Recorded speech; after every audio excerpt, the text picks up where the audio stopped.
How's it going, people? Welcome back to the channel and welcome back to the Big Six. Hope you're all good. Hope you're all well. Hit the like button first and foremost. Let's get to 1,000 likes. Apologies for the late. Obviously, we're going to talk about that real soon. We just tried to discuss it off air, but we're late enough as it is. So yeah, we'll discuss that real soon. But big up everyone in the building waiting because there's 2.5k here. Make sure you subscribe, put the notification bell on, and if you can, show Manscaped some love too. Go over to their website, purchase site, and use the code TB620, and you'll get 20% off. Or you can just go in the link below, and it'll automatically apply that 20%. Make sure it does during the checkout. If it doesn't, the code is TB620. So just remember that, people. TB620, manscaped.com, especially coming up to Christmas and Black Friday and all of these things. There's going to be a lot of good offers on, and the 20% code will still stand on top of any offers that are going on moving forward. So make sure you show them some love. Let's move. What's the man them saying? We all good? Yeah, man. I mean, last week, was it last week? I think TOBS was on the toilet taking bare time. Now this week he's at carnival, dancing, taking more time. I don't know. I don't know what's going on with this guy. It's unserious. This is why he's late, bro. He's there getting his trainers stepped on and all this. It's mad. It's Can you confirm or deny this, please? Unacceptable. Brother Toby. What do you want from me? I want points. I want points. Deduct points. Points. That's a joke thing. Sorry. I'm not deduction, yeah? Is that what you're saying? Yeah, I'm hearing deduction. I'm hearing I'm no longer bottom of the league. Hold on. Guys. I promise you, if you don't do an attitude. No. If you do gonna threaten us. I swear to God, you will regret it. I promise you, I will make you regret it. Right, man's threatening, you know. Wait, hold on. You're gonna take that. You're gonna take that. Are you threatening us, the big five? The big dogs. I'm threatening whoever. If you man, you're late. You know the rules, my bro. I will be on a personal crusade against everything.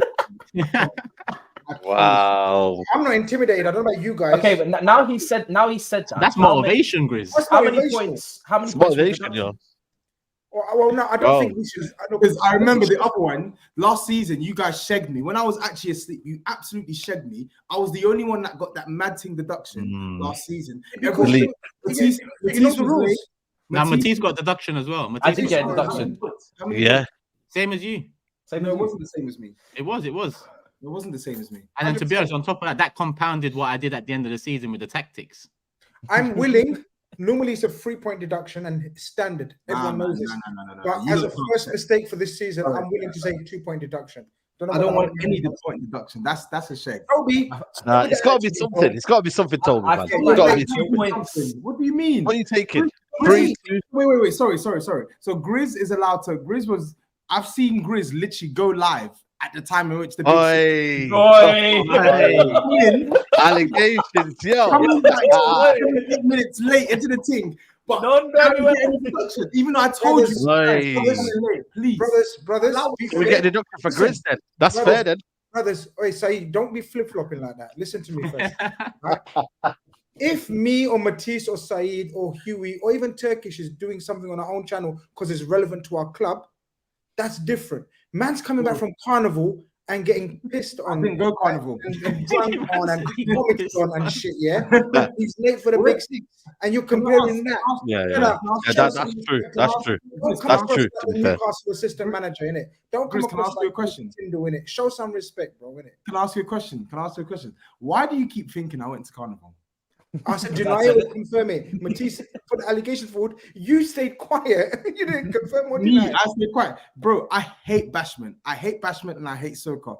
Yeah. There's absolutely no chance whatsoever I would be at carnival. Not a chance. That many people, that much commotion. Nah. But let this learn. Sure? Because you say you like festivals. So that tells me that you like to. I like festivals. You love music and you love culture and going. Listen to what you're saying. It all adds up. I don't understand why you wouldn't be at carnival. Why would you not be there? So basically, because I'm not a virgin and a nerd like you, that must mean I love carnival. Make it make sense. Make it make sense to me. Deducting the 3 points. I'm done talking. Even if I went carnival, do you think I'll do carnival wearing a Pangaya tracksuit? Come on, man. Are we allowed to reference Hughie, who, bless him, didn't know what the carnival was? Yeah. I leave him. Leave you. Carnival with Hughie. Come on. I'm just saying, innit? Like he was like, yo, what's this carnival business? I'm seeing it on Instagram. I'm seeing it on Instagram. I'm going next year, man. Yeah. 100%. You does the parade thing. I'm going next year, man. I like what I see. Yo, man, say like what you see, yeah. I'm doing carnival next year, man. Yes. What did you see exactly? The food? Say no more. Silence is golden. You Listen, it's a PG show, man. No comment. Yeah, there you go. Family show. So is it 2 points? The or hell 3 out points of with it, deducting? These guys, you know. Is it, Listen, how many points? I'm there, innit? I'm not getting a deduction. Turkish, don't. Two's fair. I would say two's fair. Yeah. Look at that, you waffling. You absolute waste, man. Shush, man. You know what I'm saying? What's this guy waffling at, man? You're getting 2 point deduction, man. Yeah, man. Waffling. My internet is gone. I'm back now. You're back. Yeah, you're a top guy, man. Top guy. Come on. Listen, Turkish. If Yo, you Skull in the chat, man. Skull, shut your mouth, man. You're making me laugh. don't do this. Don't Skull in the chat.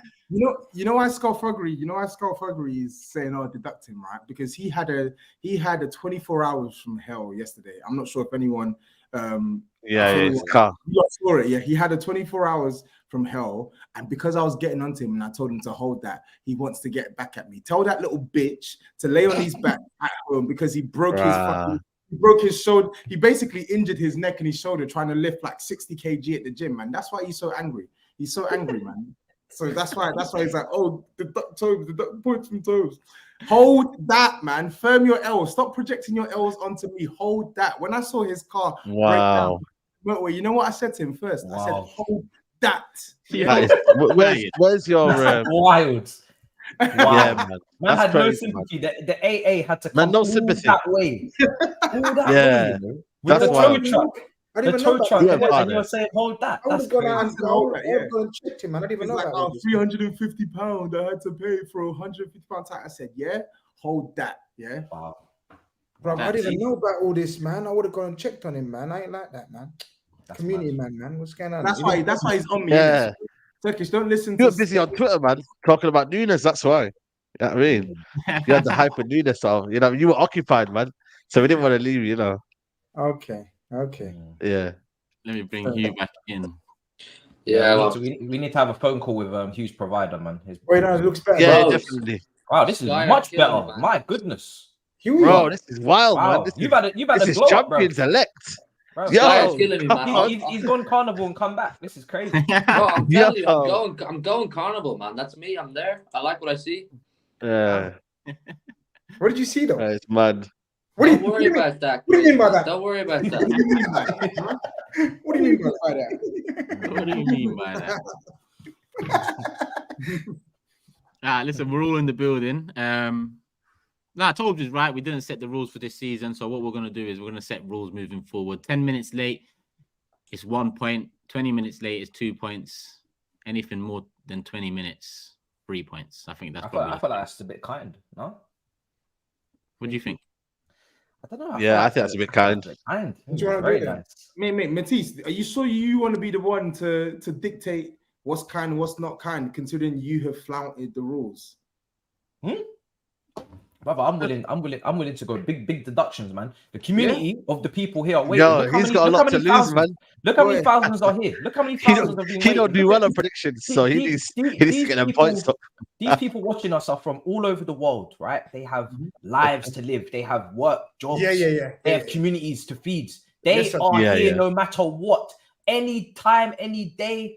Yes, Rain sir. come shine. Some of them are watching at the gym on the treadmill. I think it should be a big sticks Do you deduction. know what? Big No. 6 points. Calm down, brother. Big 6 Yeah, points. Yeah. Calm down. But I agree with him. We need to start being more prompt and on time. He's spot on about bare heads from around the world, different time zones. You know what I mean? We need to be on time. You're right. But I like the 6 points, man. Stop getting carried away. 10 minutes, I think it should be 6 points. I ain't even playing. Now 3 points. Wow, you planned on being late? No, I'm just saying 3 points. Yeah, he's like, yo. That's... We got him. We got him. We moved. We got it. We got it. Let's move. That's the rules now, brothers. That's the rules now, please. All right. It's set. Yeah. It's set. You know what? All right, cool. We're 10 minutes in already. There's 5K in the building. Let me see how many likes we are on. Well, should be 2K, man. I don't even think we've touched 1,000 yet, if I'm honest. Nah. Not 900. Let's get the likes up, people. We're about to get into the football, and there's a lot to get into. I see the super chats as well. As always, I'll read out the relevant super chats when the time comes. When we're talking about Liverpool, I'm going to read out the Liverpool ones. Arsenal, United, and so on. So if you send in a super chat early and it's not read out early, that's because we're not on that subject. So when we are, it will be read out, people. Unless it goes wild like it did a couple of weeks ago and I just got an influx of super chats that I can't handle. I'll be honest with you when that happens as well, if that happens. So let's move. Biggest story of the weekend, probably Liverpool. Everyone predicted, or no one predicted, a Liverpool win. They go down 1-0 and 10 men, and they pull it out the bag in the last 10 minutes. So, GRIZZ, you've had a lot of stick here the last couple of weeks. I think it's your time to shine early this season. Do you know what it is, brother Turkish? I'm not really bothered about stick I get. Like, you can give me stick, SAEED can give me stick, Matisse gives me stick, Toby, Hughie. I don't care about the stick I get. We know we give each other stick. We give it back, we take it, we give it back. You know how we roll. We're the big six, we're brothers, we're family. Yeah, it's no problem. But certain things are really close to each other's hearts, right? And all of our clubs are close to our hearts. And when last week, we were speaking about a very basic win against Bournemouth, and certain brothers in here who are covering their faces and eyes and mouths and trying to not give me eye contact right now, that was a joke that you made there. That was a good joke. That was a good joke before. But yeah, go on. What are you interrupting early for? Sorry. Man's interrupting early, like, you know what I mean? As if I'm going anywhere. You think I'm going anywhere? Definitely not. So Turkish, you remember, because you know you was there in it hosting. Like, every man was like, "Yeah, shut up, man. It's Bournemouth." You know what I mean? Let's talk next week, innit? And they were rubbing their hands and big glees on their faces. Certain man don't even want to lift up his head now. Look at him. He's making me read his cap. Yeah. No problem. You carry on. You carry on. All of you covering your faces, being all fidgety and shitty now, right? So I was just told, obituaries were ready to be written. Dead club, your midfield, what are you gonna do? And I can't wait until next week. So that's when it gets to me, like personal tirades, personal attacks on GRIZZ Khan, no problem. But when you're talking about a club, an institution like Liverpool Football Club, a historic club, one of the big dogs, one of the foundations of the footballing empire organization in this country, and you write them off just like they're a anybody team, just because we had a rough patch last year.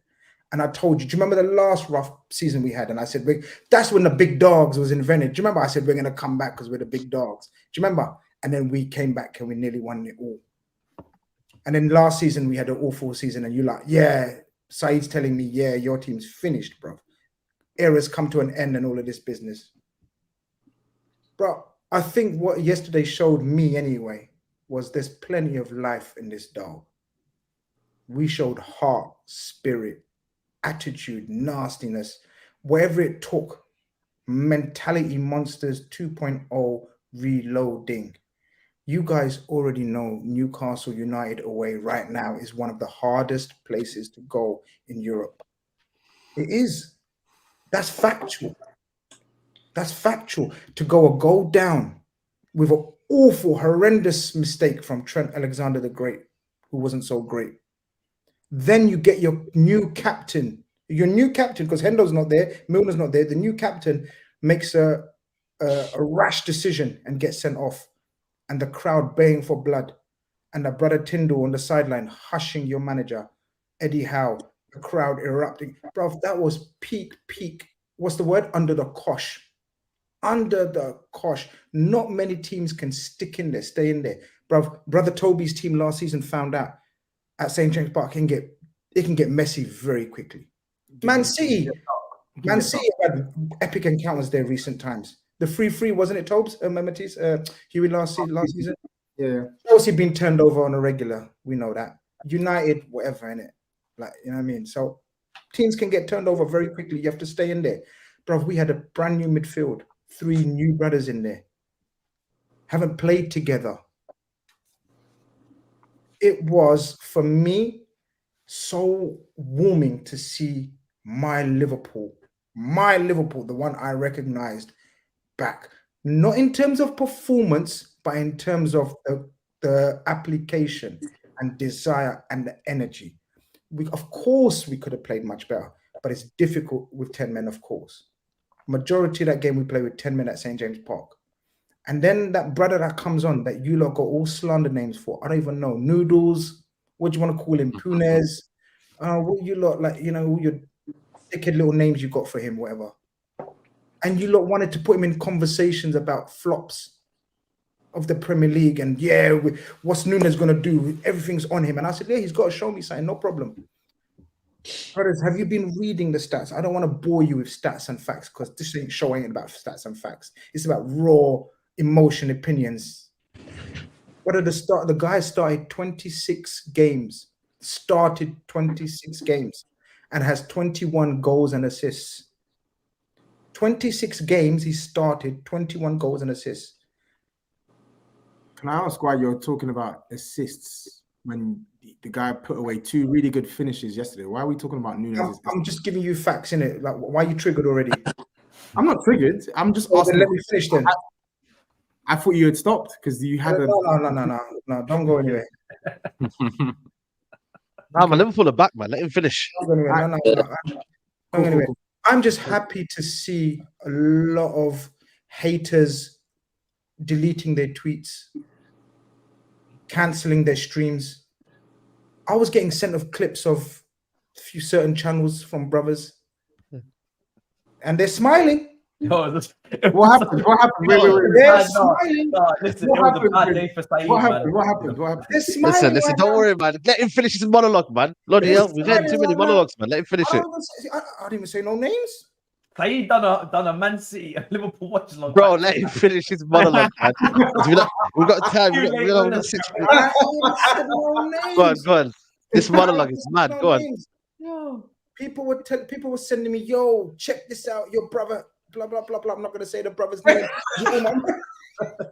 What happened, man? Who said? Who was it, GRIZZ, man? Who was it? Come on, man. There's only one man it can be, unfortunately. Yeah. I wasn't on my duty. Rhymes with my Okay. Yes, make sure you cook this, that. I was like, come on, man. We ain't about cooking, man. On the show, man. We're about to talk football and, you know what I mean, have discussions about it. So this ain't a cooking channel or a cooking show. But yeah, man, Darwin Nunez, I'm one of the critics in terms of I want to see him more and get better and better and better. You can't doubt this guy's potential and the frightening natural raw ability that he has. Those finishes were reminiscent of HUGH. Do you remember we played you in the League Cup and he dragged them wide from that very angles? Bro, those two were like laser-like finishes, man. And if this is the start of this Darwin Nunez revival, it ain't even a revival because he hasn't even been that bad. I'm happy. I'm hyped, as you lot can see, because Newcastle away, Chelsea away, in our current predicament and all the negativity around us, I thought we were going to lose our unbeaten streak. Aston Villa next week, I know we're going to discuss it later on in the week in the predictions show, but that's going to be a very difficult game. But if we manage to go into the international break, 10 points out of the first 4 games, I'm going to leave here with something. That's all I'm saying. It's a very difficult start that you had. I 10 points out of 12, my guys. Away to Newcastle and Chelsea out of the way. Injuries galore. Now another suspension with Virgil van Dijk as well. I'm very happy with the state of play for us. And yeah, man, just want to touch upon a couple of individual performances very quickly. I don't want to bore you too much, but I want to bore you a little bit because you deserve it. Shout out Dominic Szoboszlai, man. Shout out Dominic Szoboszlai. 60 million in this day and age, bruv. I think we might have ourselves, as crazy as it sounds, a bargain for 60 million. This guy was phenomenal. He's played right wing for us, left wing, central midfield. He ended up playing DM with Harvey Elliott in that second half. And we're talking against, you know, the renowned Newcastle midfield and high energy, blah, blah, blah, blah. This guy was a monster. I don't want to get carried away. Liverpool fans, we need to stay calm.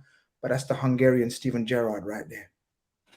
You're getting totally carried away, man. Wow. You're getting totally carried away. Say that and then. Are you allowing this to happen, guys? Are we allowing this to happen?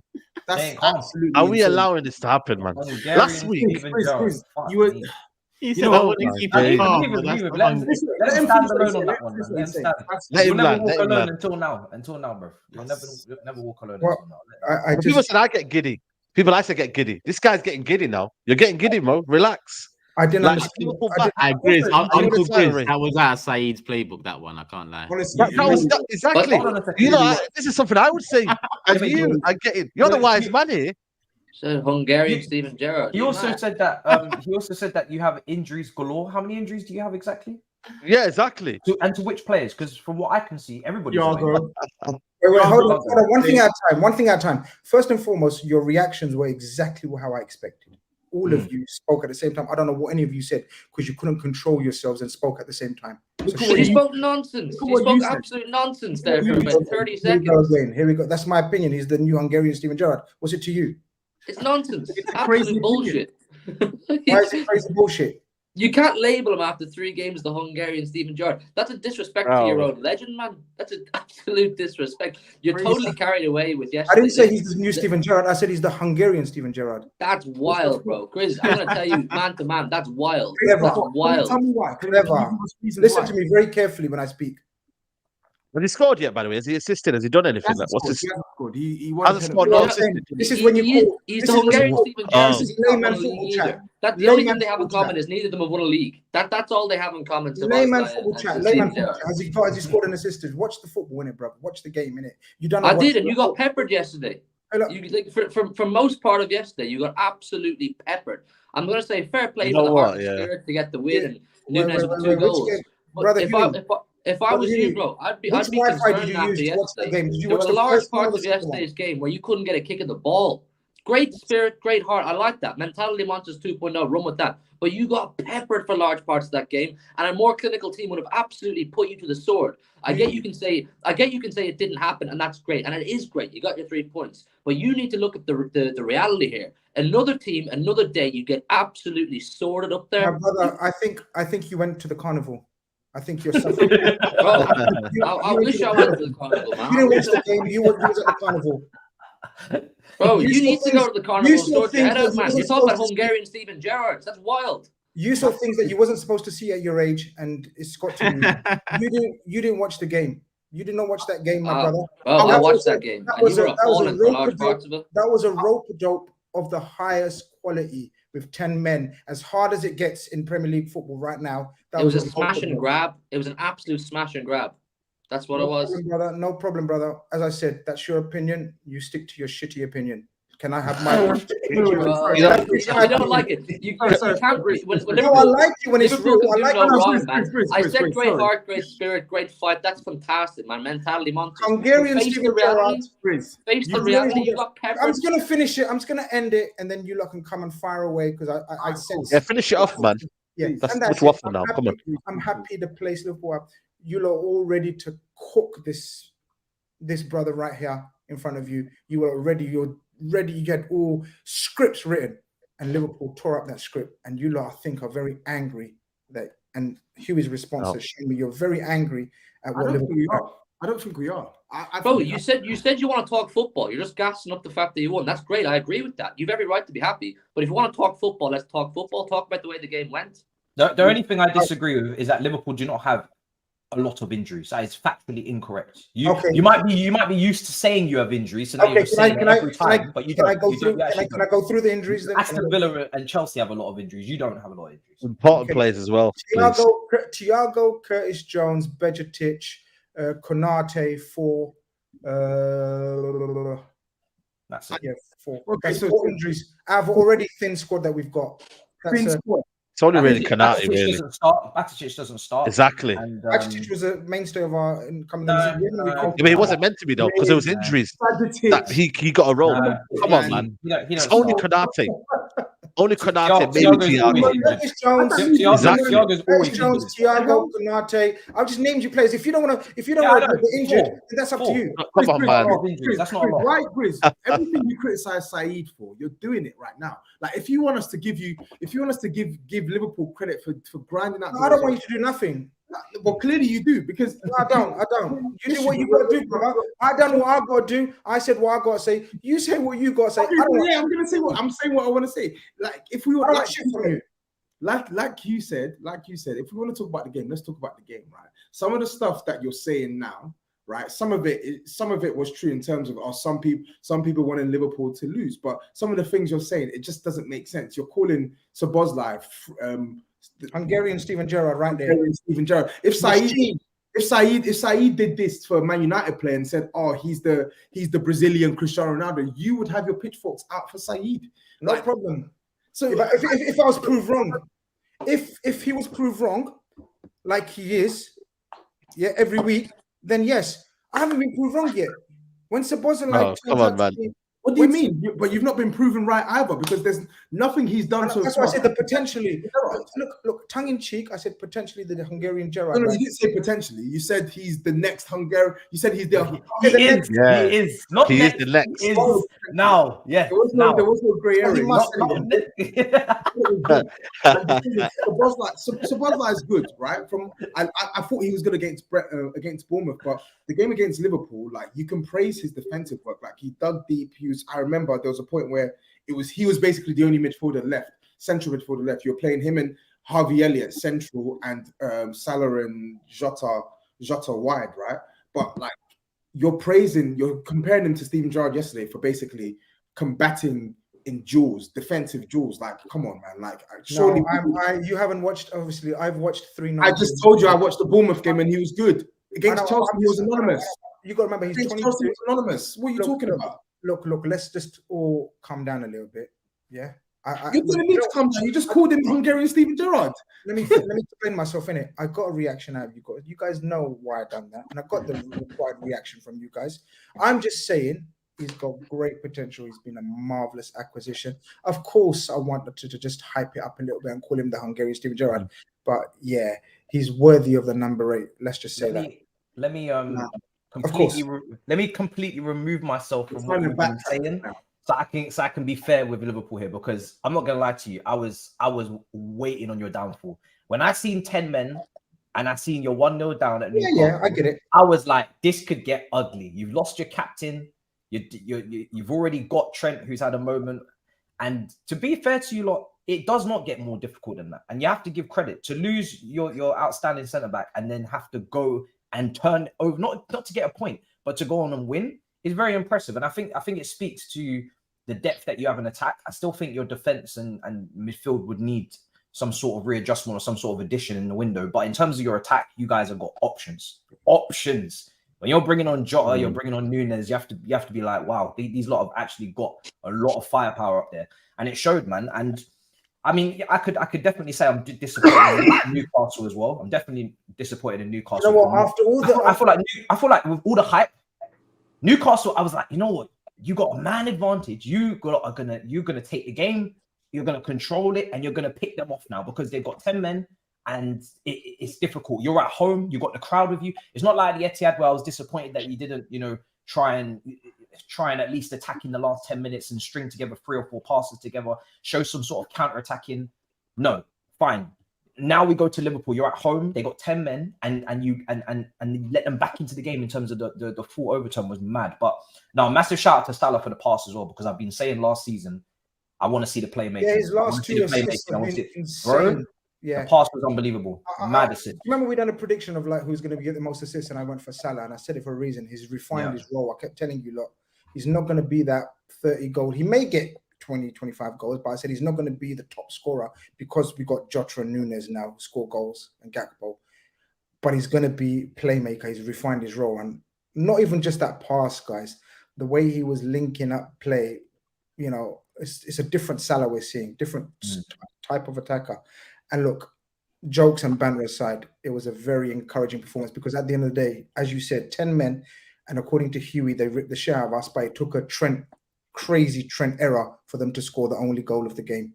And to do that with 10 men for 60 minutes, you know what I mean, with Newcastle's reputation at home, I think it deserves a bit of credit. That's what I'm saying. No, I've given credit for the heart and I've given credit for the fight back. Don't get me wrong. I'm just saying, if you want to talk about the overall play of the game, Newcastle were massively disappointing. They should have and didn't put you to the sword, and you're not acknowledging that. I'm fully respecting the fact that Salah was excellent, 2 passes, brilliant. Nunez, big up for the goals, but the reality is Newcastle should have put you to the sword and absolutely finished you, but they didn't. But this is my point. I think credit has to go under fire Klopp. Because Klopp has been accused of not being tactically astute. His substitutions haven't been great. And I've been his biggest critic of saying he's made the wrong substitutions or the wrong tactics. Although even a lot of people thought he's going to continue with the inverted Trent. He went back to the 4-3-3. And the reason he went back to the 4-3-3 was the new set of legs in midfield. And I've been banging on about, as long as we get legs in midfield, we'll be cool. And the effort McAllister, and of course it was difficult to have possession once they went down to 10 men, but the work rate and effort that they put in that midfield, I thought, I thought we were deserving of not a loss. Obviously, we didn't deserve a win. Of course not. I'm not going to sit here and say we deserve to win, but you know what I mean. When you work that hard, sometimes you get the result. Yeah, I do think though. I get that. I do think. Listen, you get like Newcastle, they were really like I was speaking about this later. Remember yesterday, I was watching the game until like 3 a.m. until like 3 a.m. in the morning. And I was really disappointed with Newcastle, I must admit, because I felt in the first half, I felt like even before the Trent era, you could see that Newcastle were starting to get a foothold on the game. And mate, Newcastle's pressing and counter pressing is absolutely ridiculous. Like they were suffocating Liverpool big time, especially on the left hand side. Robertson could not deal with the press, and I felt like when they went 1-0 up and Van Dijk got sent off, I thought that's the time to sort of take control. But I'll be real, Liverpool defended relatively well. Joe Gomez came on, he did quite well. I didn't really see much of Isak in the game at all, even though Liverpool had a man down. When Callum Wilson came on, I didn't really see much of Callum Wilson in the game. I felt like Nunez, when he came on, really, really good finishes. I've got to say, like, I think those are the two that might be up there. The first goal, in fact, both the goals, two of the best goals I've seen Nunez score in a Liverpool shirt, like ridiculously good finishes, right? And I think normally I'm here to criticize him, but I've got to give credit to Jurgen Klopp, because at minute 75, 76, 77, most managers are thinking, you know what, the point is with insight, let's lock up, let's try and get a point. But props to him for putting. This is my point. I think this is my point about we stuck in there. We had no option but to stay in there, try to stay in the game from halftime to about the 70th minute, and then try to come back in the game with the firepower of Jota and Nunez, and to a lesser extent Elliott, who was fantastic when he came in. Elliott played this really good pass into Nunez when he came on. If Nunez had just taken it in his stride, you're getting off another chance. Actually, his first touch, I think it was one of his first touches.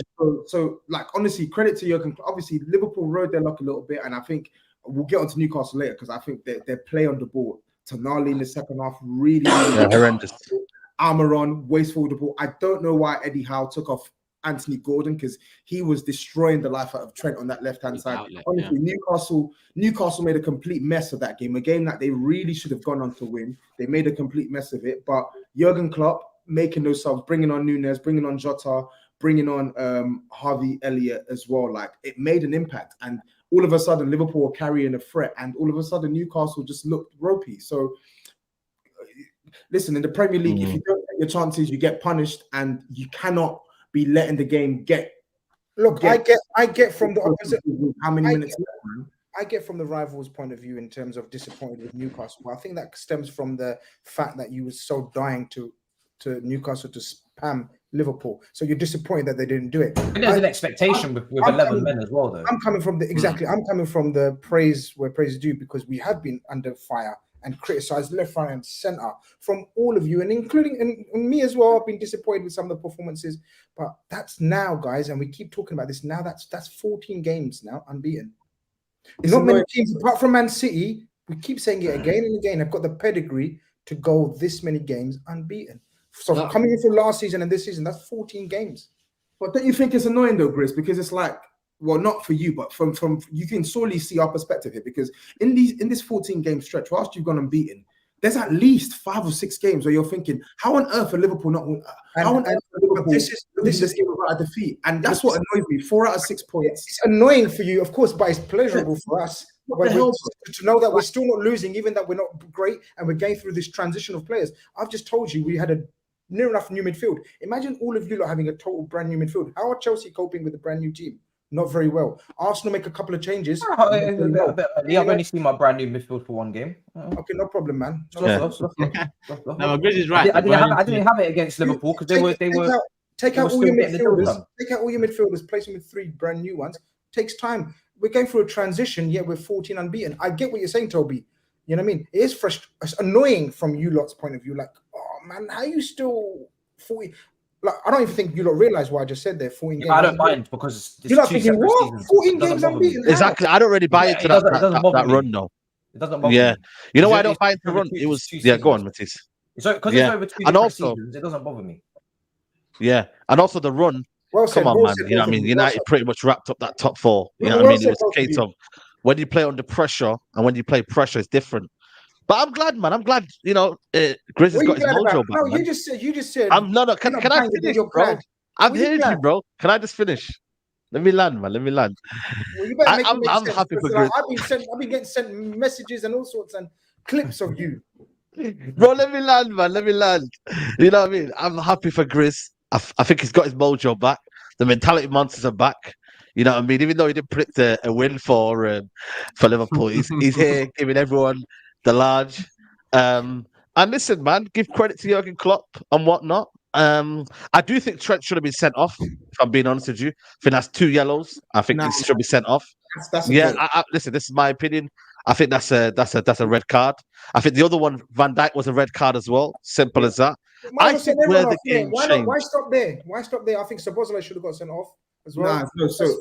Keep sending let's not conflate. Let's not conflate both things. The Trent one. Klopp should have been sent off touchline as well because he argued. Klopp should have been sent off as well, Saeed. The Trent one was a joke to him because he shouldn't have been that. The first one shouldn't have been a yellow in the first place. That should have been a foul. Imagine getting shoved like that into the hoarding boards. But the new rules are dissent. The new rules are dissent. If you show dissent, regardless. The old rules are fouls, a foul, my brother.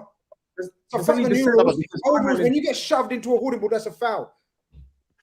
So if you realize, if you show any type of dissent, you're gonna get yellow cards. So even if Trent got fouled and he went up to the referee and said, "You know what, booking or whatever," he would have got a yellow card anyway. So it doesn't kind of negate what I said anyway. That's one thing. And the second, how many players you want sent off every week? If you think it's not about that though. You know why it's not about that. You know why it's not about that. For me, it's about consistency. Tomiyasu had the same thing last week. He had 2 yellow cards. We have to have the same consistency. For me, if I see the same level of consistency, I'm going to be not biased. I'm going to be like, you know what? Fair enough. I've seen that situation happen there, and it has to happen there. And I have to look at it in totality and be like, you know what? The rules are the rules. But here's where, for me, the game swung, and it's that Alisson save for me. I look at that Alisson save, and had Newcastle gone 2-0 up at that point, I think the game changes. That save was so massive in the game, and it kind of dejected Newcastle. It kind of almost was like, from that point onwards, Liverpool started to play better. Liverpool started to get on the ball. And for me, what I was most disappointed about Newcastle, when you talked about Toby, the counter-pressing and the pressing and the energy they showed, why didn't they show that with 10 men? They had the extra man. When Liverpool went down to 10 men, they should have pressed him even more. But I didn't see that. And Liverpool got on the ball. But that's the problem. They did. That's the problem. They did. They were pressing. They were going at like 200-300 miles an hour. They didn't need to do that. Not when they were doing it before the goal. I think for me they were doing it better before the goal. They were. Their counter pressing when Liverpool were down to 10 men was impeccable. Like Liverpool were barely able to attack Newcastle. The problem with Newcastle is, with the ball, they were just too gung-ho. They wanted. It's like they could not slow that game down.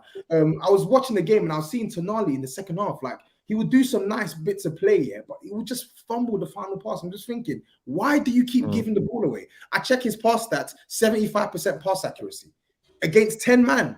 That's not good enough. Almiron with the ball. Yeah, on they the were forcing it as well. Yeah, so wasteful. Anthony Gordon was for me was the best. I think he was the best, their best defensive player, and I don't get why he got taken off. If you want to make changes, Eddie Howe, put Anthony Gordon on the right hand side and put Harvey Barnes on the left hand side. They were trying this weird like brute force tactic at times. And I'm like, just slow the game down. Try and disrupt Liverpool's shape. Try like you've got your 1-0 up. You've got the extra man advantage. Now try and keep the ball. Try and pass it around them. Try and tire them out, and then the openings will come. Like they did also. Yeah, and also Hughie is right though, because I feel like Newcastle were on kind of almost worst nightmare because Barnes had an opportunity to square it. Was it to Wilson? And he guys being greedy, man. So as much as you can praise Liverpool, I think Newcastle as well gave it into Liverpool fans. So as much as you want to credit Liverpool, Newcastle were also guilty for just throwing the game away. Yeah, and I mean, like I said, go on. Like, I'm not saying you and Hughie are wrong, but when you go down to 10 men away at most Premier League clubs, you're bound to have those moments where this guy didn't cut it back to make it 2-0, or that keeper made a save to keep it at 1-0. And then if something's taken at the end of the game, you have to give credit. And this is Newcastle away. It's not, you could get that against fucking Bournemouth away or Fulham away. Do you get what I'm saying? So for them to do it against Newcastle, it's a big thing. 68 minutes down to 10 men away from him at Newcastle. That's crazy. Listen, no matter what way you want to praise it, it's a ridiculous result. Obviously, they're gonna. But you don't want to obviously, Newcastle. No, I told you already. Mentality monsters, man. The mentality deserves credit. The mentality deserves credit. I'm not taking away from that. Yeah. I'm isolating totally Liverpool's style of play and their lack of control of games. And I'm not just talking about the game against Newcastle, where they did have no control for large parts. You even watched the game against Chelsea. I didn't watch your game in the middle. The second game was at Bournemouth, so I don't know how you did there. But the first game against Chelsea, you were outplayed for large parts of that game. And I'm asking you essentially, are you concerned about your lack of control in games? Or are you just going to rely on this Jurgen Klopp DNA and mentality monsters type of thing? Because that's essentially what got you through yesterday. It wasn't football. Good question, finally. I am concerned because we haven't finished our recruitment in midfield, I believe. I am concerned because we haven't got Thiago back into this team to who is essentially our controller. I am concerned because we are overloaded in attack and not enough in midfield and in defense. So from that aspect, I am. But as I said at the start, if you gave me 10 points from the first 4 fixtures going into and that's if we beat Aston Villa. Aston Villa, we know, are probably one of the form teams in the Premier League, so it ain't going to be easy. But as I said, the transition that we're going through with the influx of players, and especially in the midfield, I'm content with what we've shown so far. One of the criticisms of Liverpool last season was our lack of fight, our lack of intensity, our lack of energy, our lack of, what else did you say? The mentality. We were so weak and easy to play. You guys have criticized Newcastle, and I get it from your, like, Saeed's bare frustrated because everyone saw his hate along. Bare frustrated. I'm giving you credit. I'm giving you credit, bro. You haven't heard it. If you can't hear the credit. When I interrupt you, I get cussed, and I do it on purpose. You're saying something I haven't said, though. You have to give me the benefit of the doubt. Hughie, I get all of that, yeah? But what I'm saying is we showed things in the first 3 games that we didn't show all season last season, my bro. That's what I'm saying. We were so easy to play against and cut through like knife through butter and all of that business. And we didn't show the mentality, and we were weak. Do you remember how many times I came on and I said that was a shocking mentality, shocking weakness? At least we've got that back. Yes, you're right. Now we need to get the football and the control back. And I agree, we haven't got that yet. But at the moment, I'm satisfied. No, I get that, and I think as a fan, you've got every right to be genuine. I'm not taking the piss. Trust me, you've every right to be buzzing when you see your players, die in the shirt and get points where they don't deserve to pick them up. I was genuinely just asking about the sustainability of the football. Like, I agree. You can't rely on that heart and spirit as important as it is. 100%. Over a 38-game campaign. Like when we had an argument in our group chat a couple of weeks ago about whether United or Liverpool would finish above each other, and when we were kind of split down the middle, I said Liverpool because they have that Jurgen Klopp fighting DNA. But if you're going to go that step further, I just don't know about the sustainability of the football that you're playing right now. I get it might be premature to say that after 3 games, but just based on what I've seen, you know what I mean?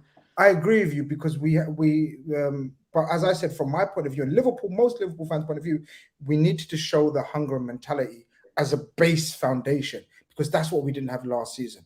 That's what I'm saying.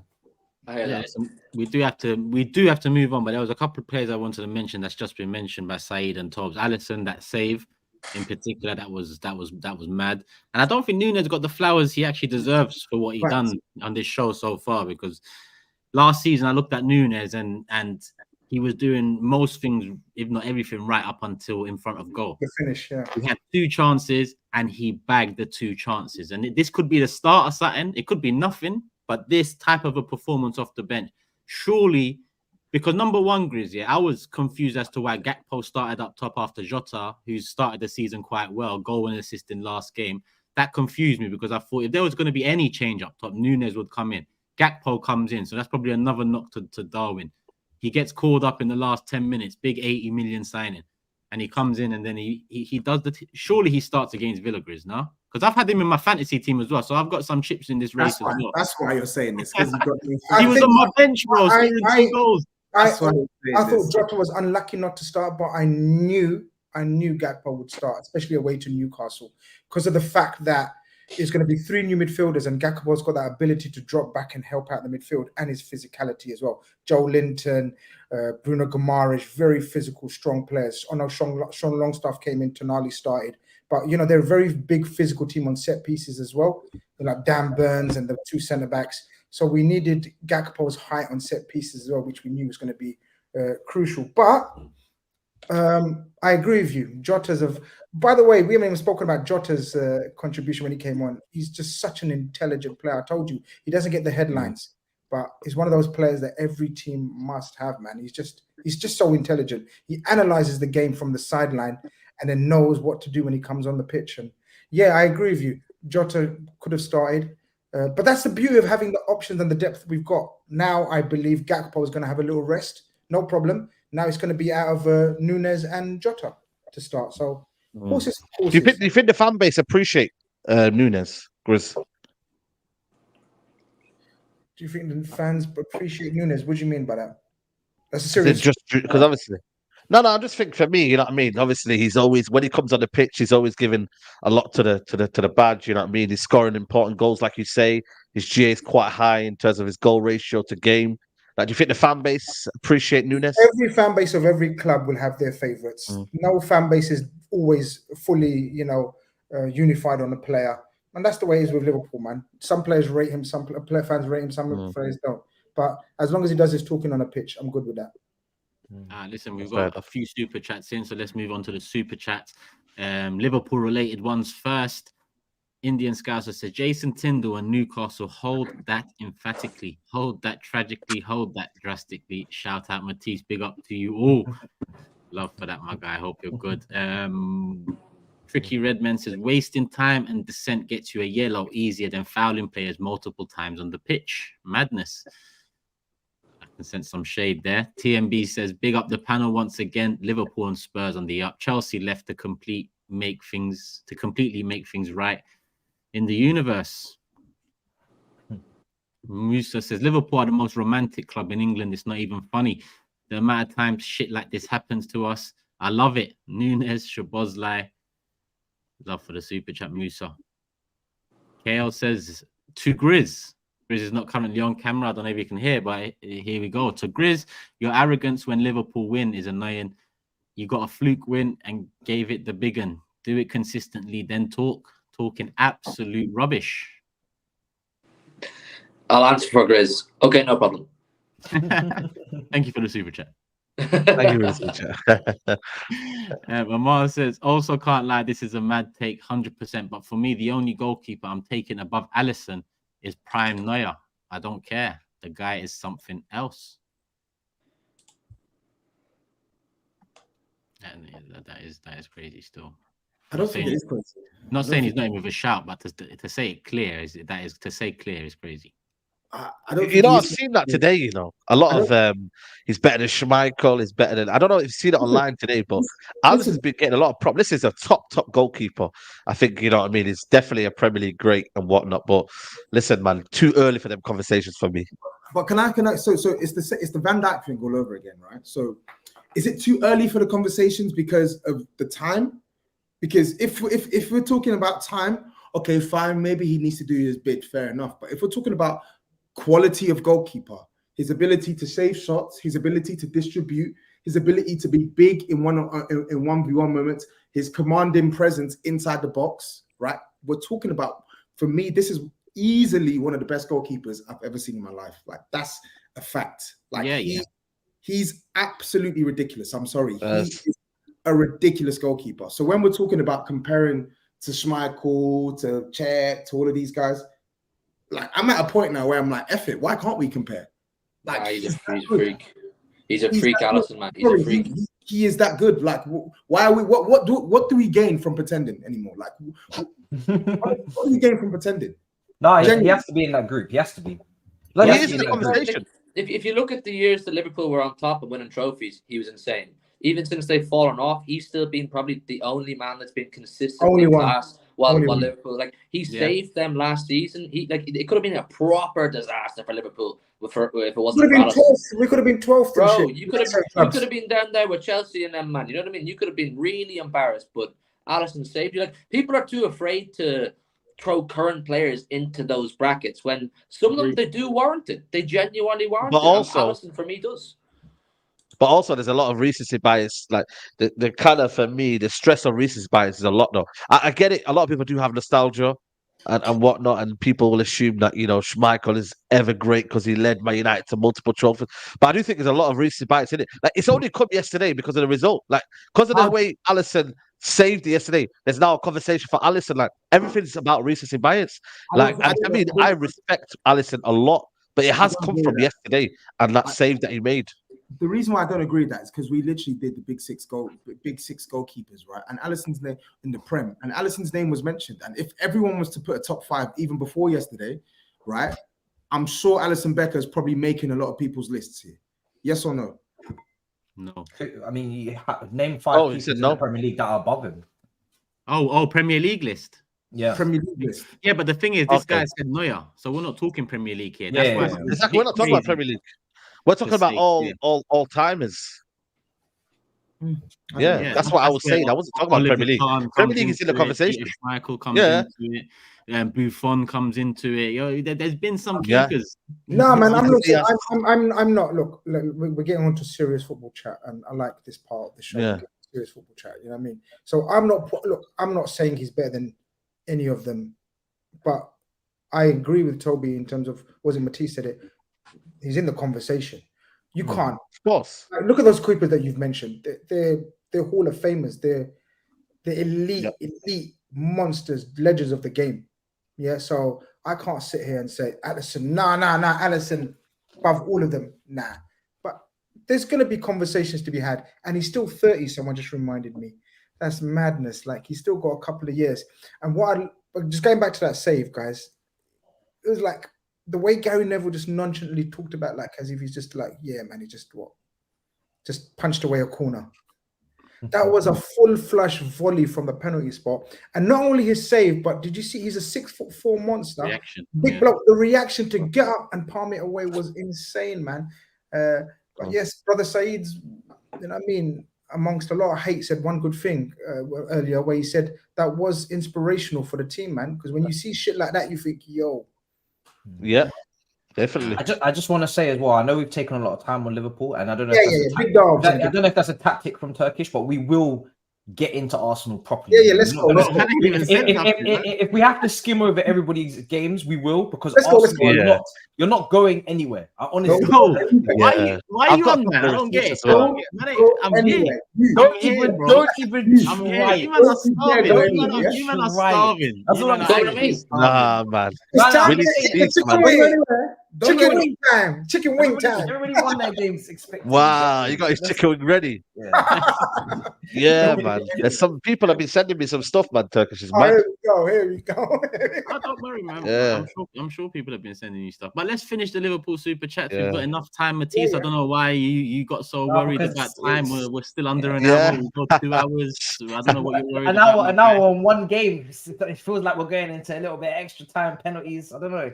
I haven't even spoken much in this segment. So look at your peers and ask them what's going on. Yeah, less monologues next time, Grizz. Yeah, please. Thank you. Yeah. Where are we? I got that one in. Adash says Grizzy thinks all the players Liverpool missed out on are on their injury list too. Gareth says, football is back. Sounds like Liverpool fans are turning into United fans in their levels of delusion. Big up the panel. Giovanni, this is what Grizz always does. He tests the waters, and when he gets a bad reaction, he pulls out the same saying. Quote, I expected this reaction. Fair play. Grizz just picked up a call there. Liverpool's next midfielder coming in. Hey, in the next 10 minutes. Bro, that is so true, you know. That super chat is so true, you know. Aye, but we'll move on. Where are we? Amar says, can't lie. If you think about Newcastle's chances, apart from Trent's error and Almiron hitting the post, they didn't really have a nailed on goal. They didn't really have many nailed on goal scoring chances. When the game was 11v11 for 28 minutes, Liverpool's midfield was getting destroyed. Endo was absolutely awful. Liverpool were poor until Nunez came on. Ian says, never heard a rattlesnake in my life, but amount of rattling going on here is brazy. We have a 23-man squad, lowest in the Prem. Kanate and 3 midfielders. Four is a lot. He means to talk about the injuries. That was that injury section. 4 is a lot. Tricky Redman again. What do you guys think about the new time-wasting rules? A yellow for Trent for throwing the ball away and 6 fouls from Dale Winton and nothing. What do I think about it? If it's consistent, players will stop time wasting. That's what should happen from it, and I'm all for that. So can I very quickly on the Liverpool section, very end it. I got no reason. No, go ahead, Grizz. We got time, man. No, very quickly, lads. Very quickly. Yo, Grizz, man, please, man. 10 seconds. 10 seconds. 10 minutes. God. You got 10 minutes, bro. So Toby, just sort of game. I got no reason to be salty because we won, and I'm salivating over the win and glorifying the win. What do you think about that refereeing performance overall? I think it was poor for the Trent situation, right? 14 fouls before they got a yellow card. Any one of them. Yeah, that was.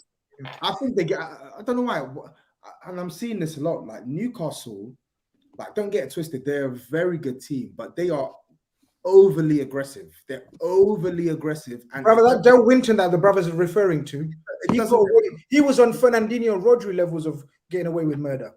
It doesn't get punished, bro. Like anyway, that's it. Yeah, no, stop. I speak, I'm in big trouble. If I speak, yeah, that's it.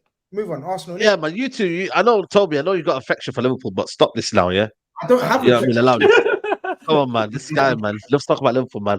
Let's move on now. Let me finish the super chat. This must be the red fellas, not the big 6. Yeah, the red fellas. This is the red fellas show, man. 57 minutes. We've done a whole ass hour on Liverpool. Mad. Yeah, man. Crazy.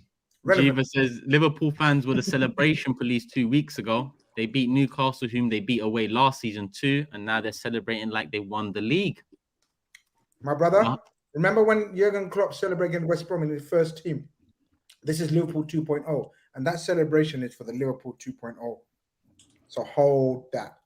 What's your name? Mahanaji. No, this is someone else. It was okay. Sorry, apologies. Mahanaji is the previous dickhead. Yeah, well, you might want to get onto Maha as well. He says Grizz is getting carried away. This is a Newcastle loss, not a Liverpool win. Plus, Grizz chatting about other teams spending with 100 million Nunez on the bench. Not one fact there, just pure trash talk. Ahmed says, Grizz, shut up, man. You're talking like you battered them 5-0. They should have scored 3 or 4. You did well in the last 10 minutes. Every team has their day. No, I'm not going to shut up, Ahmed. It's my show. I'm on here. Thank you for the super chat, though. Keep watching. Subscribe. Brian says, you know, Grizz is in a good mood talking when he starts calling man them brother. Newcastle are not ready to take that leap yet. That game was a sample. Come on.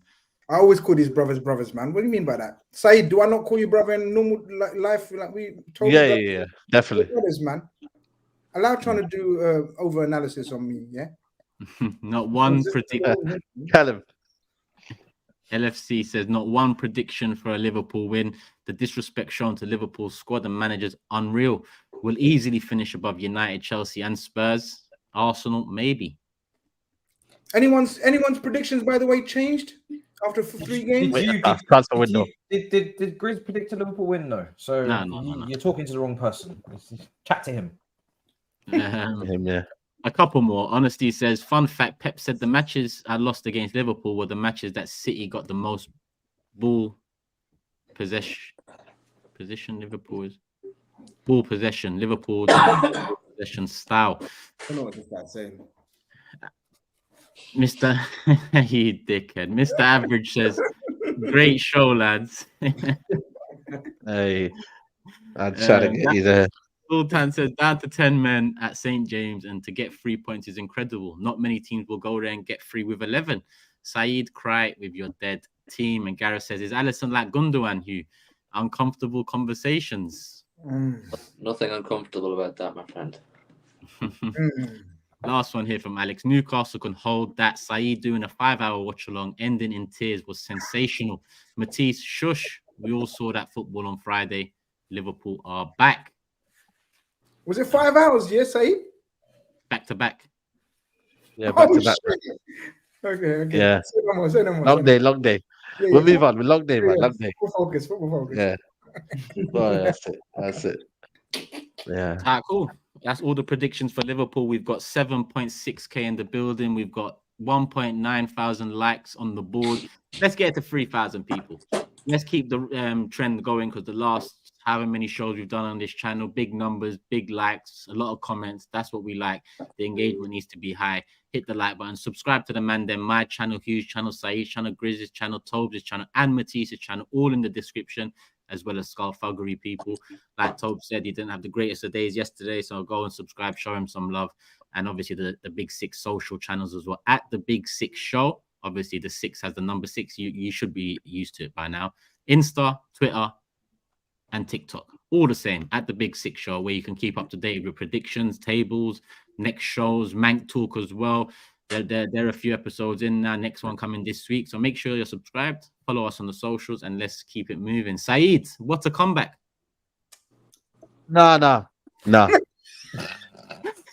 I refuse. Man said nah.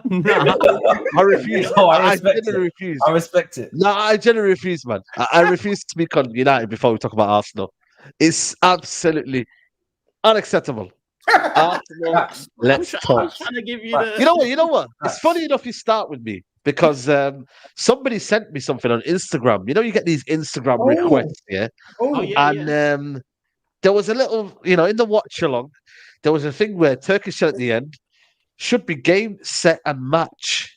So at 2-1, Turkish thought the game was set and Can you read that? Can you read that one more time for me? Should be game, set, and match. Should be. No. Listen. Be. It don't matter. Once you are there and you are confident, because I seen it. I even watched the video. You were smirking and you were confident. You were relaxing. Too relaxing in my hands, and that was Turkish. So listen, I may be clutching at straws, but listen, I will take that and I will run with it. So Turkish, chat to me. And you know what's mad, yeah?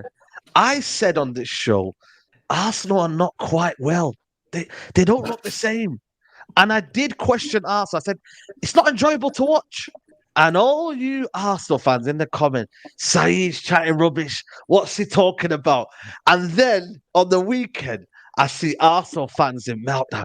Get back to the system. Put Partey back in that midfield. Get back to where we get out of that town. It's not working. Channel mods are saying that was his words. That's game, set, and match, he said. Not should be. Wow. Is it? There we go then. There we go then. So see that we can't confirm nor deny that at this moment. No. If it's that, then we can. If the chat is it, then we can. So I don't know, man. I just feel like for me, it's not been. I think Arsenal's start. Yeah, I'm not gonna lie to you. They scraped Nottingham Forest.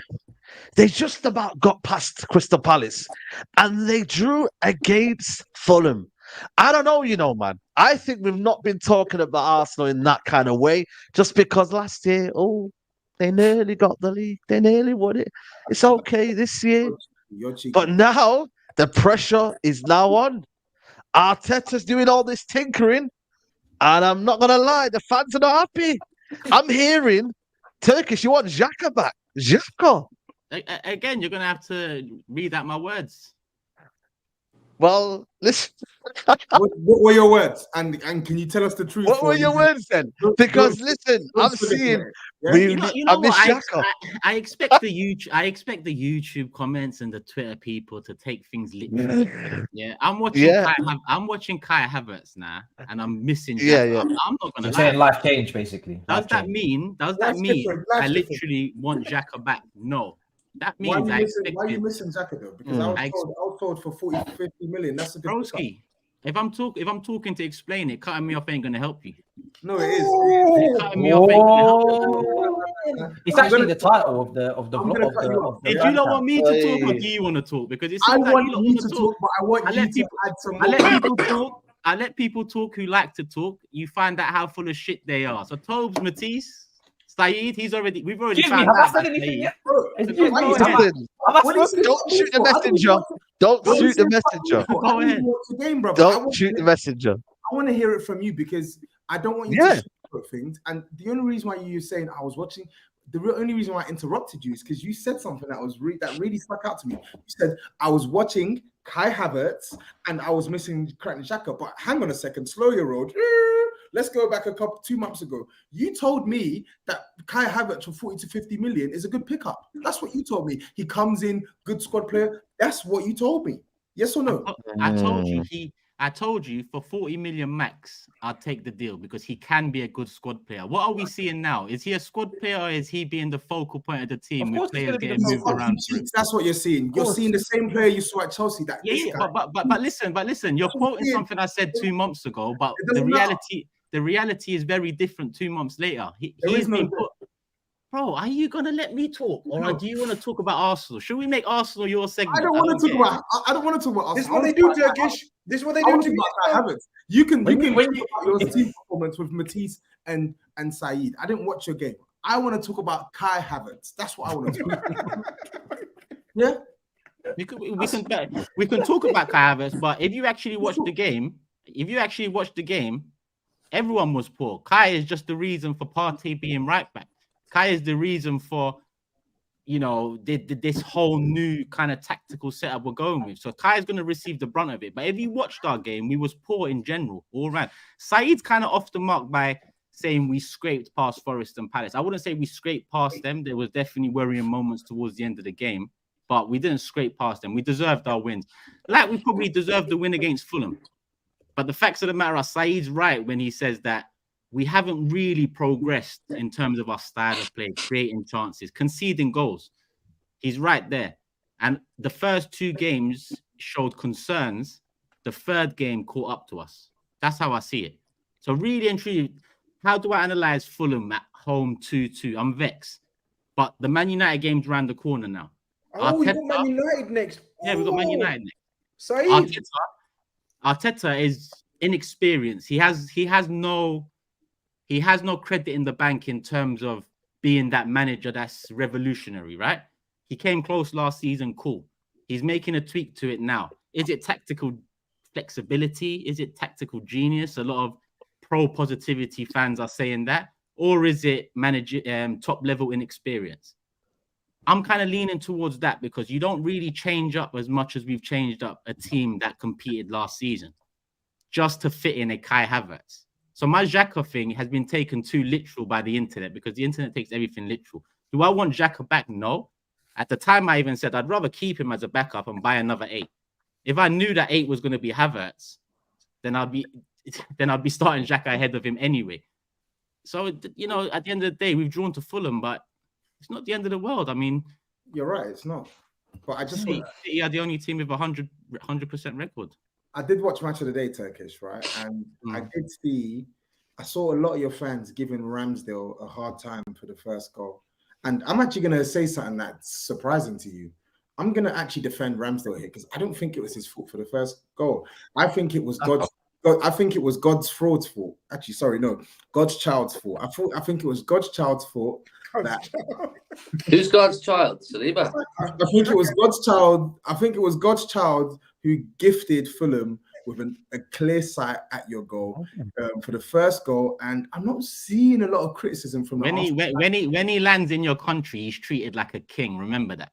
So what? What's your point? That. Call him God's fraud and all this stuff. When he lands, in your country, he's treated like a king. Yeah, that was a slip of the tongue. King, bro. That was a slip of the tongue. I quickly corrected to God's child, right? Okay. So you know, sometimes it's easy to make these mistakes, right? No, you're not wrong. You're not wrong, though. You're not wrong. So yeah. So yeah, it was his fault for the first goal, and Zinchenko gave away the ball for the second goal, right? So whilst I am more than happy to criticize Kai Havertz because I think he's crap, and I think he stunk whenever I see clips or full games of him at Arsenal, excluding the Community Shield. Yeah, like I think the bigger problem is why do experienced and inexperienced members of your team just keep giving these goals away at home? Like it's getting to the point now where I'm gonna have to stop predicting Arsenal to keep clean sheets at home because that keeps pissing me off. You guys just can't keep a clean sheet at home to save your lives these days. What is going on? Bro, I can't explain it. I mean, you are right. Saka is the one mainly at fault, but trust me, Ramsdale's got some fault of his own in that first goal. His positioning, his instant reaction to the misplaced pass from Saka meant 3 steps forward, meant a lot more back, and his the body positioning running back that cost us as well. Saka gave it away and created that opportunity, but at that stage, Pereira's 30 yards out. I think there's a defender between him and the next Fulham player, and kind of Ramsdale's positioning is what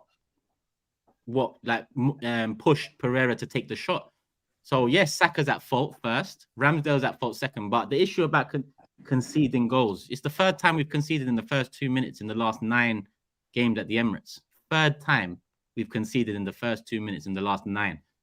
Bournemouth, Southampton, and now Fulham, against teams that we should be wiping the floor with. Tobes, you mentioned clean sheets. I think we all predicted a clean sheet because it should be a clean sheet. I can't really explain to you why, because this is not a now issue. This has been an issue. Conceding goals at home has been an issue for the last year. This ain't nothing new. So it's not new because of what Arteta's trying to do tactically. I think what Arteta's trying to do tactically is costing us more upfront than it is defensively, in my opinion. Because we're not creating as many chances. Listen, against Fulham, we created enough to win that game. Against Forest and Palace, I don't think we created enough. So tactically, I think it's hindering our attack. That's all good and well because I want us to concede less. Hinder the attack if it upgrades the defense, and that's what it's not doing. So right now, I don't understand it, and that's why the Man United game for me, I need to see what Arteta does because you can't play.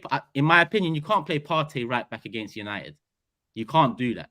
Zinchenko should come back in the side, but what does that mean for Partey? Does that mean Partey joins the 3 and Havertz gets left, or does that mean Partey joins the bench? I need to understand what Arteta, his vision is for the midfield 3, because I think right now he's fitting everyone in, so less questions are being asked. But go on. I think it's obvious. Very. Partey will be on the bench. No, start Partey, start Declan Rice, drop Kai Havertz. Oh yeah, no, but that's what he should do. But put what Ben really right back, put Gabriel back into centre back, and bring that's what he should simple. do. In my opinion, Arteta is making his own problems right now. He's got the template from last year, and it was such a great template. Arsenal were near perfect up until February, right? And he's brought in Kai Havertz, and now he's under pressure to play him because it was a gamble. It was a signing that a lot of people raised their eyebrows because it's a sideways move at best because the player's been in poor form at Chelsea for 3 years. You paid a big fee for him, and now he's forcing him into the team, even though his role is not really very clear. He's not I saw Toby mention it, and he's spot on Twitter. He's not a great passer. He's not a great dribbler. His spatial awareness is not elite. Look at the scanning, the lack of scanning that took place when he received the ball. He didn't even swivel his head. Man just passed it straight back and dispossessed. He's not an elite goal scorer. So what is he adding to this Arsenal team? And I said it when you signed him. If he's not adding anything to the team, he needs to be onto the bench because Declan Rice and Partey, that is a world-class double pivot pairing. And Rice will actually add goals into this team as well. He's shown that he can finish. And then you've got Odegaard. It's really not rocket science, but because he wants to fit Havertz into this team, He's taking Gabriel out. He's moving this guy, moving this guy, and it's all just this party at right back. Is just we saw him there last season. It wasn't his best position. This guy, you know, he was one of the best fixers in the league. What are we doing here? You know what though? You know, sorry to interrupt. I can sort of see what Arteta's, not so much with Kai Havertz, but I can see what he's trying to do with Arsenal as a whole, right? You signed all these players that in theory should make you more flexible, right? What makes Man City great? Man City aren't great because they have a big team. Man City are great because they have like a squad of, I don't know, like 19 or 20 odd players, but you've got elite players who can play multiple positions, right? So he's thinking, Zinchenko is the one that contributes. Zinchenko is the one that aids the build up on the left hand side. If he's not in the team, I need to find another way of getting this team to build out effectively. So let me try and put Thomas Partey right back. But like it just doesn't have it's not having the desired effect it needs to have on the rest of the team, right? And when the solution is staring you in the face, you've got the likes of Gabriel eating bench because he's not starting when he really should be starting. It's a bit problematic. Like, I understand it. Timber obviously played left back, so that should have been an option that you guys should have had. You haven't had that. Zinchenko's been injured, but bruh, cut it out, man. Honestly, like go with what works, right? Go with what works. If a guy is stinking out the joint and is a detriment to how you want to play, stop playing him. He's stubborn now. You can tell him. You've taken such a big risk with it now, and even if let's say he gets pulled out, which he should against Man United, and let's say for the rest of the season he starts 9 more games, and you know he's a bit part player. It still falls on Arteta if we don't progress on last season. If we don't minimum challenge again, if we don't win the league, the questions would be why.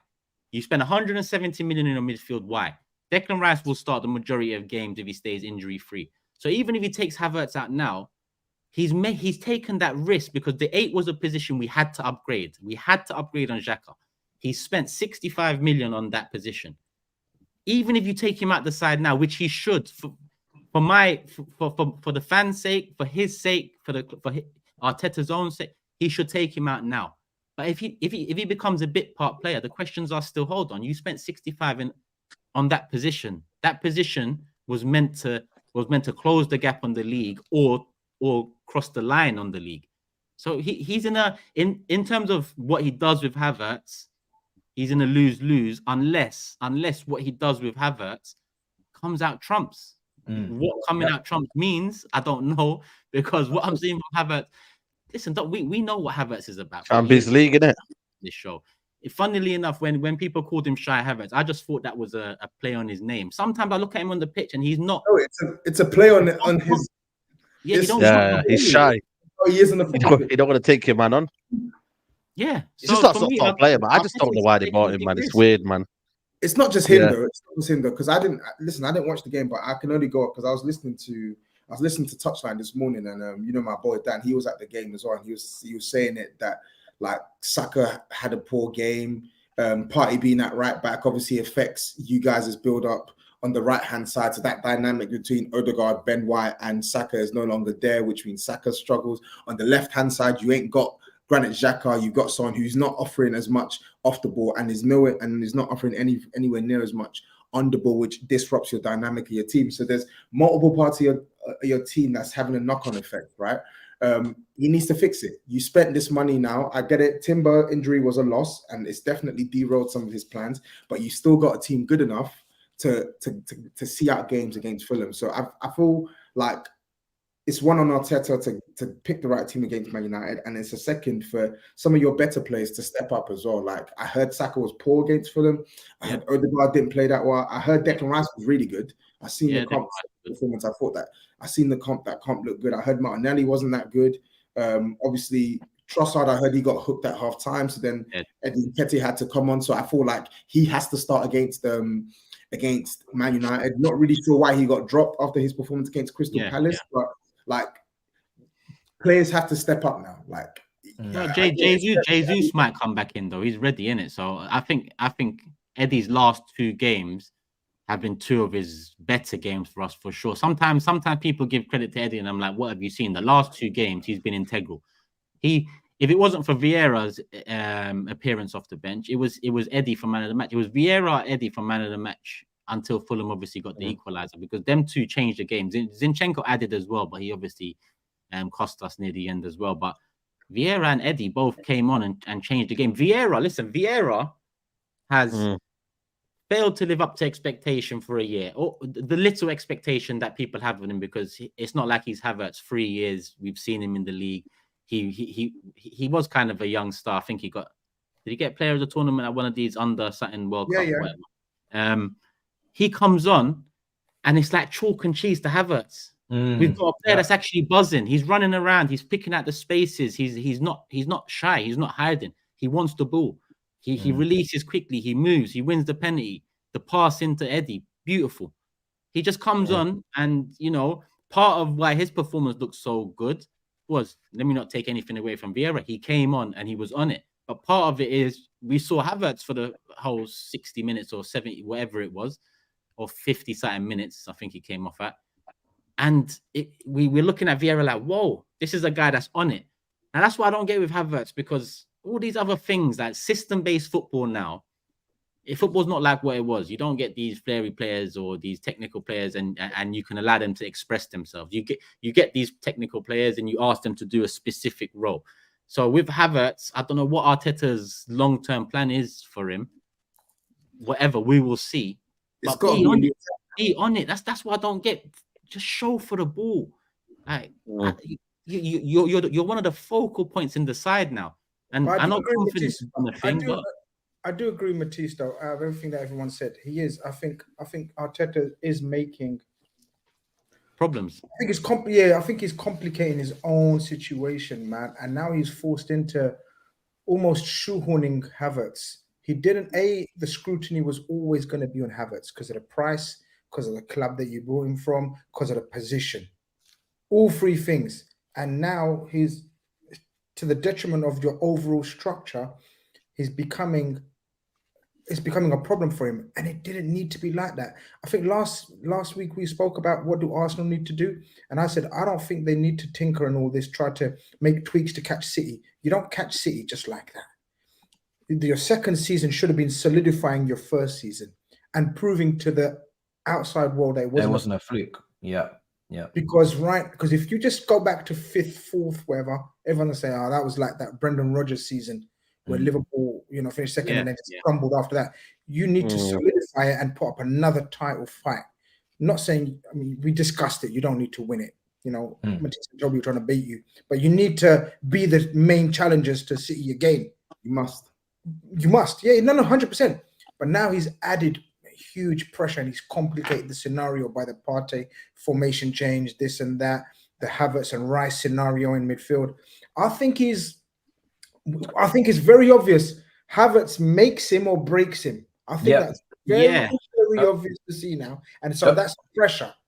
But before Matisse goes in, ego and stubbornness make great managers. Yeah. And I feel like that's there's a bit of that in Arteta. But there's also instances where ego and stubbornness have stifled potentially great managers. That's why I'm kind of with you. It sounds very harsh to say make or break on Havertz. But essentially, a lot is resting on this Havertz fella. With Wenger, towards the end, I said he'll die on this Xhaka sword if he continues. In my opinion, that was part of it. With Emery, I said the same thing. With Arteta, I said the same thing, and Arteta was actually, he turned it around. But now Havertz is that one where we're all looking at it like 65 mil, a position we knew we needed to upgrade in. Have we? So it's a bit tongue-in-cheek me saying miss Xhaka. But I'm watching Havertz thinking, bro, Xhaka's better than this guy. And I can't believe that. Yeah. The only thing I can say is that you have to hope that what's happened with Havertz in terms of just in isolation at Arsenal, he will follow in the same trajectory as maybe Vieira. And it's still early days for Vieira because it's only one game. But you have to hope that with time, that it clicks. But the one thing I will say is it feels like you guys are very heavy in terms of left-footed playmakers. And I don't want to call Havertz a playmaker because he's not really a playmaker. But you've got Odegaard in that channel, you've got Vieira in that channel, and you've got Havertz in that channel. That's where they all play at their best, and you've got them all in that very same channel. Yeah, that's my biggest concern. And I would say that I don't know where Smith Rowe is at this current moment, but he has an incredible opportunity also to take his position back in this team if he gets himself together, because that slot in that team is wide open. If you're looking for someone to play in that side of the pitch in your left half space, Smith Rowe is much more suited to that role than any of these other guys that we've mentioned. He is miles. He might be finished. He might be finished. No, he's not finished. Sorry. Yeah, he's miles better. Is he injured? Is he injured or what? Bro, what's the latest on him? The level he had before the injuries, he's miles better than what you're seeing. Miles better. He's not injured. I think. But then, bro, lay down the gauntlet, because you're an academy product. You want to be there, right? Unless you want to go down the food chain in terms of the league. That's the only place you're going. That is your opportunity to take that position, because it's right there, literally right there for you. Because Havertz in the left channel, I said it from the get-go when you signed him. If that's your plan for him, you ain't going to get the best out of him at all. I don't know how you get the best out of him, because we didn't get it, but it ain't there. Yeah, but I'll be honest, I don't foresee Emile Smith-Rowe getting the chances that you might or I might think he deserves, or however much I think he suits that position. Like I said, we've spent a hell of a lot of money on this guy. It has to work. Or it's fucked. That's how I look at it. It has to work or it's fucked. Because the way similar with the Mount situation, it's just one of them where the manager's stubborn and he'll live by the sword and he'll die by the sword. You know what I mean? So it's a test for the manager. You know what I mean? Because he won't want to know that the fan base, because he'll see things online. They're humans, innit? And they'll see Havertz talk. Is it working? So they'll know that, and then they'll have to be pressured to kind of drop it. That's the only solution for me that will work. Go back to the basics. Go back to, like Matisse said, what worked last season. Gabriel, I don't know what the reason is for. He was one of your best defenders last season. And you know what I mean? It's one of them where, you know, go back to don't fix what isn't broken. That's the old saying, right? That's what he's messed up. That's what he's messed up. That's what Toby's saying. Last season had such a basic formula, not basic formula. Basically, all of us knew Arsenal's first 11 every week. Maybe one difference. Yeah, I found this on the web for basic. Shut up, GRIZZ. Come on. You didn't Google Translate during the show, but what's going on? No, it's always GRIZZ, man. Somewhere, yeah. Sorry, man. My laptop's playing up, man. I don't know what's going on with it. But yeah, he didn't need to. You knew Arsenal's strongest team last season. What I was going to say, maybe barring one or two.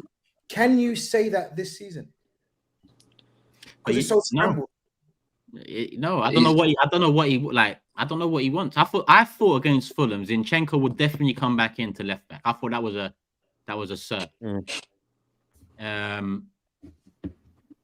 Where's GRIZZ gone? Has he gone to the back? Let me just check quickly. No, he's completely logged off. So I don't really know how to. Like I said, the Man United one's big because now we've dropped points. It's all good and well. The first two were not great, but we get the 6 points. Now we've dropped points. What is it? And I always said last season, as much as I turned around and I said, Arteta, thank you, because we're finally back in a title challenge. I did say this might not be the final form of what he wants to do.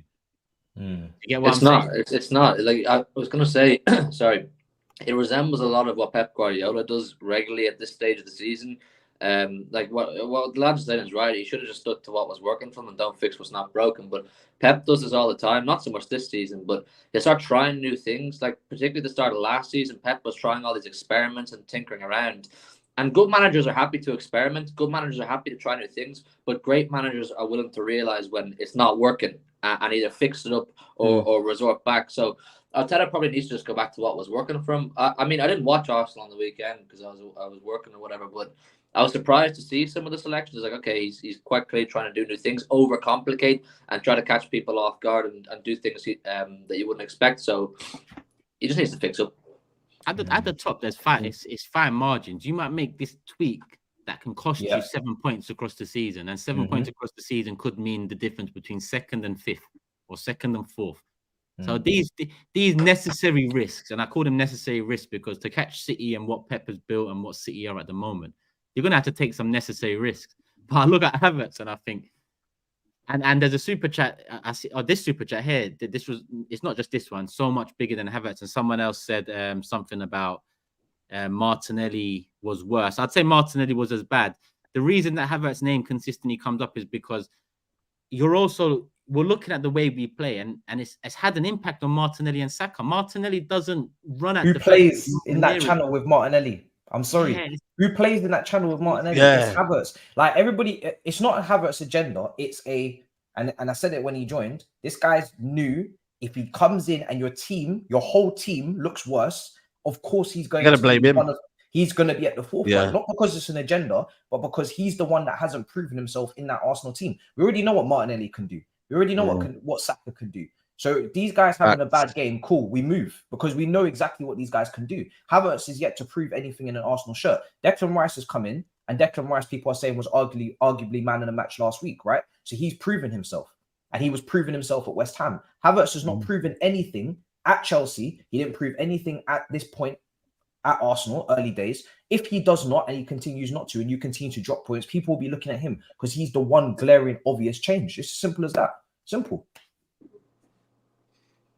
Well, would you not say the midfield thing that you're talking about is another glaring obvious change, like Thomas Partey playing at right back or doing a double pivot, or what you're saying? Like it's very easy. Like I said, I didn't watch them, so I don't know how Havertz played, but it's very easy to use him as a scapegoat because of his reputation coming from Chelsea and what you expect him to deliver right now at Arsenal.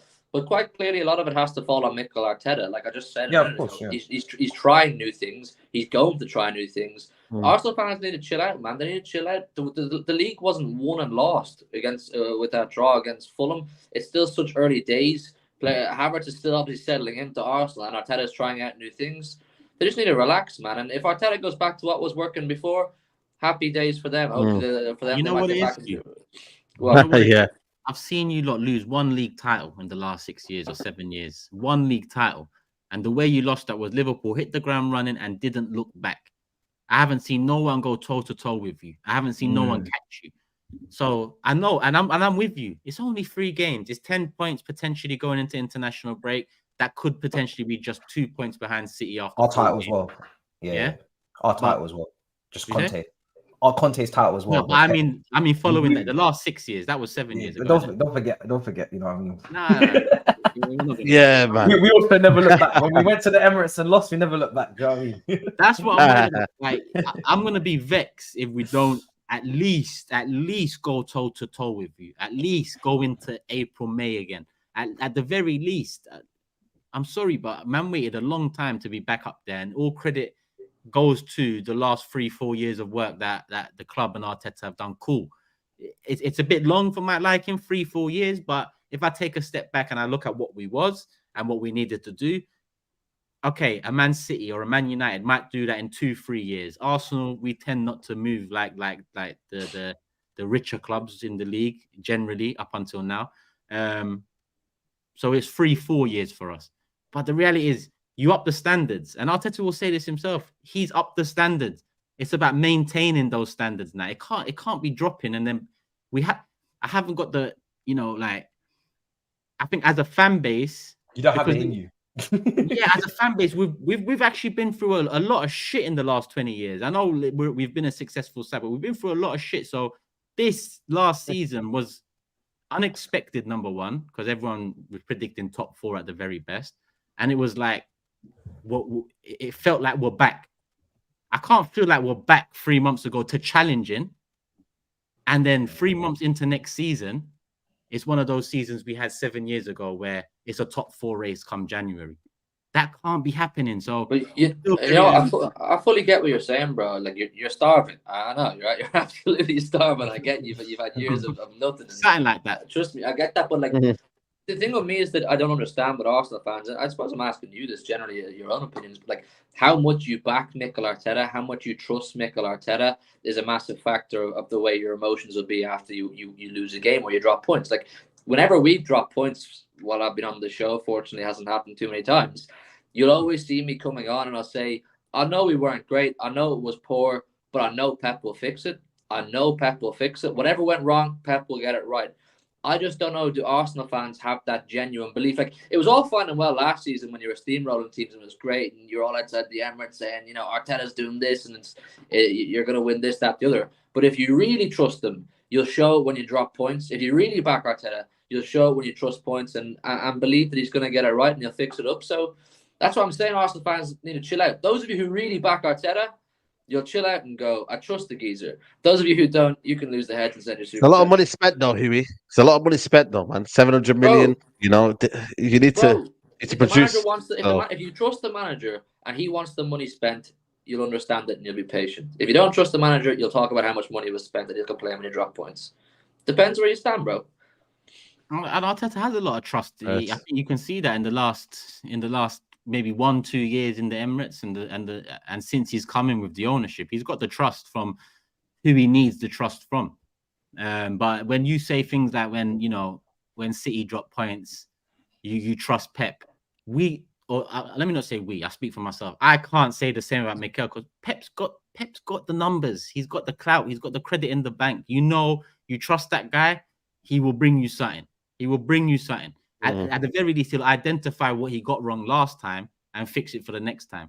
With Mikel, this is all still a learning curve. As much as he's been here, 3.5-4 years now, he's still relatively young in management. So can I trust him to turn things around if shit hits the fan? No, because he hasn't done that from the level we're at now. This is the first time Arteta's managing a side that's expected to challenge for a Premier League title. So if we fall to 4th, 5th, like let's say Liverpool done in the last few years, even Klopp, there was doubts about, can he rebuild? He hasn't rebuilt a team before. Can he do it again?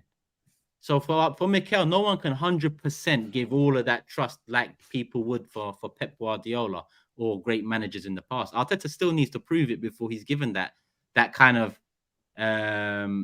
unconditional trust. He needs to win a major honor before he's given that. Let's be honest. If he was to bring home a Premier League for Arsenal, he'd get that unwavering trust and that like unwavering loyalty. Same applies to the Champions League. But until he does that, he's not going to get it. Yeah, which is the right thing to do. Which is the right thing to do. You got to close the deal. You have to. I'm not saying you have to do it this season. But until you close the deal, there will always be doubts. I had no doubts when it came to Champions League at Man City. I knew we would eventually win it. We hadn't won it. Bro, you're different. You have Pep, bro. Yeah, but Pep hasn't earned his Champions League badges at Man City, and year after year we were being told we're cursed. Pep won't do it. Pep won't do it. And I still sat here and told you we'll win it. Yeah, but bro, it's Pep, I was relaxed. It's not the same. It's not the same, bro. It's not the same. But you'd also say, did you not also say that you would rather take the Premier League over the Champions League and you don't really care about it? So I still would, brother. I still would every single time. Give me my prem. Give me my prem. Someone just said, "Why did I?" So you've got your crown. What? Someone had the audacity to try and say, "Why did I trust Tuchel?" He brought home a Champions League in 6 months. Bro, that guy, man. Why are we talking about? Sit down, brother. Sit down. Tuchel, man. Down, brother. Don't even try it. Nice try. Tuchel talk in 2023 is wild, man. Flopped it, bro. Tuchel talk. You've turned into one of those memory lane guys, Matisse. No, because someone in the chat was like, "Why did you trust Tuchel?" No, because someone in the chat was like, "Why did you trust Tuchel?" And I was like, "He literally brought me a Champions League." Just backs up my point. Shut up, man. You're saying a lot like SAEED, man. You sound like a history teacher.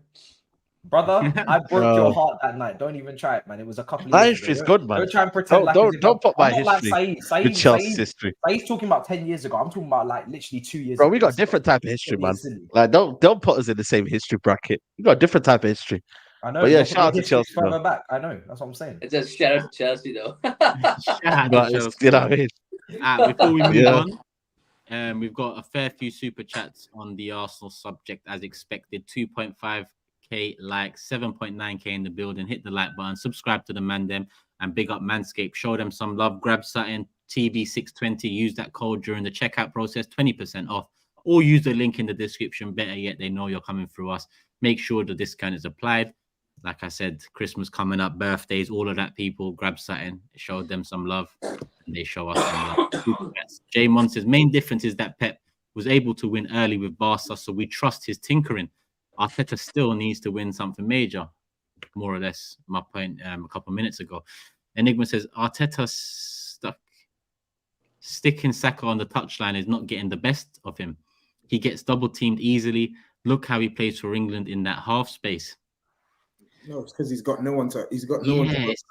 He's got no one to overlap that side. That's why. It's the Ben White thing. Jay says Shy Havertz, a squad player at best, comes in when we have injuries. No way he is a regular starter. I'd rather Vieira and Smith Rowe play in that position. Like I said, people, I'm just going to get the relevant ones in on the teams we've just talked about. Is this it here? Is this one on Arsenal? I think so. Question: what happens when Plan A doesn't work? Why have depth and not see what can work early instead of chucking in players and hoping it works? I think pre-seasons for testing the waters on things like this. So, you know, if we saw it once at least or twice in pre-season, we'd understand it more, and your point would hold more weight. But the fact it just comes in the new season and it hasn't hit the ground running is where there's doubts. I mean, that's natural. Again, Jay Mon says, I'd rather get made fun of for overspending on Kai being on the bench than sacrifice our game. We need those points. 100%. 100%. That's on Arteta. It's Arteta's decision to either stick with him and hope that his plan, you know, evolves and we see it at some point early on this season, or he takes him out and he reverts to type. We'll see. I'm hoping Kai Havertz can learn Arabic soon. Saudi will pay 35 million for him. Charge the remaining 25 to Edu. 3 days left in the market. Get it done. That's from JC. Turk, what formation did we play last 2 games of last season? Was Havertz the reason? No, all of you shut up. But yes, cook this team. They deserve it for playing so selfish these days. It's weird. What are you talking about, mate? Yeah, we played Partey right back at the end of last season, but that was after Partey got dropped for poor performances and Jorginho came in for him. So, and the season was done. The season, yeah, like I don't know your point. Shut up, blood, and all of this. Put some full stops in there and put a capital letter at the start of your sentences, my guy. Focus on that instead. He says, hold that as well. No way Arteta lets Partey go up against Rashford with that pace. Then question Ramsdale. Great shot stopper, but does he command the box? We seem at risk with every corner or set piece coming in. Again, you know, I don't expect Ramsdale to lose his spot for, in my opinion, the mistake he made for that first goal. But I think one more in similar fashion, we've got a quality keeper on the bench. Yeah, the only reason I'm saying it wouldn't happen now is because we've got Man United next. And I think to bring Raya in against Man United would be a big risk in itself. So, I expect Ramsdale to retain his position. Then it's international break. And listen, if we beat United, we forget about this Fulham game. It's 10 points out of 12, we move. If we drop points to United, it compounds the Fulham game. And we go into international break asking a hell of a lot of questions. Transfer window will close and then we'll come back under a lot of pressure. I mean, this is the pressure I wanted, that's for sure. I want people to expect us. I want to expect us to challenge. So we've got to live in it. How is no one talking about the Saka foul on the defender, bringing him down before the sequence to their second goal? I can't even remember, if I'm honest with you. But it is what it is. You should work for VAR, my guy. They didn't even spoil it either. Jamon says, I'm interested what we do when Zinni gets injured again. Do we try Partey at right back or do we get a less viable option to invert in Zinni's place? This selling Tierney thing and not bringing in another specialist left back. And by specialist left back, I mean a left-footed left back that either he inverts or he overlaps. I'm struggling to understand that because Timber comes in my opinion, and solves the whole if Tomiyasu and Saliba get injured thing from the end of last season because he can play right-sided centre-back and right-back. Yes, he's played 2 games left-back for us and he's done a good job and we can see him playing there. But is that the plan? Was that always the rotation option? Was Timber the new left-back coming in for Tierney? I don't think so. I think, we got a few more. It's okay, Turkish Havertz just needs to bulk up, play centre-forward, become the next RVP, even though he doesn't want to gain muscle. He wants to eat gummy bears bad. He used to get on that TOBS diet, man. TOBS used to send him his bulking plan, get him put on some muscle, steroids and that. Arteta's trying to have an alternative system where we play teams that sit too deep. How else can one experiment but early in the season with a good fixture list, calmer and trust the process? Maybe, but listen, we're here every week, twice a week, reviewing every single game week. We can only talk about what we're seeing now. We'll talk about what we see in the future. And for me, hopefully it works out. For these man, I know what they want. We spent 7 years slating Xhaka, 3 games in, and some fans are slating Kai already. Give the boy a chance. Low on confidence, and this negativity could wreck him. We did this to so many players already. I get it. But at the same time, some players are motivated by criticism or opinions or doubt. You know, most of the greatest players are motivated by that. They love that side of things because it pushes them to be better. So yeah, I get it. Not, am I talking about Kai? Kai is more of a hug. Yeah. I can see that, but man, yeah, you gotta show him love. He's not gonna respond well to criticism. So all them fan cams, you gotta stop, lads, because he ain't gonna respond to that. He's just gonna start shushing you when he gets his first goal in 36 games or something. So just lay off. Tweets are gonna come out. The new system is okay. Main issue is conceding the most softest error-prone goals at home, regardless of who's playing. We battered Fulham. We need to stop that. Just why are we so open from second one? It's crazy. Keith says, what do you guys think about Newcastle, Arsenal, and United going to Champions League with their recent performances? Big up the panel. Champions League is back in 2 weeks. The draw is in 3 days. So we're going to be discussing a lot of Champions League coming up. The draw's in 3 days. The draw's on Thursday. We're here on Thursday. There you go. We'll talk about Champions League then. Love for the super chat, Keith.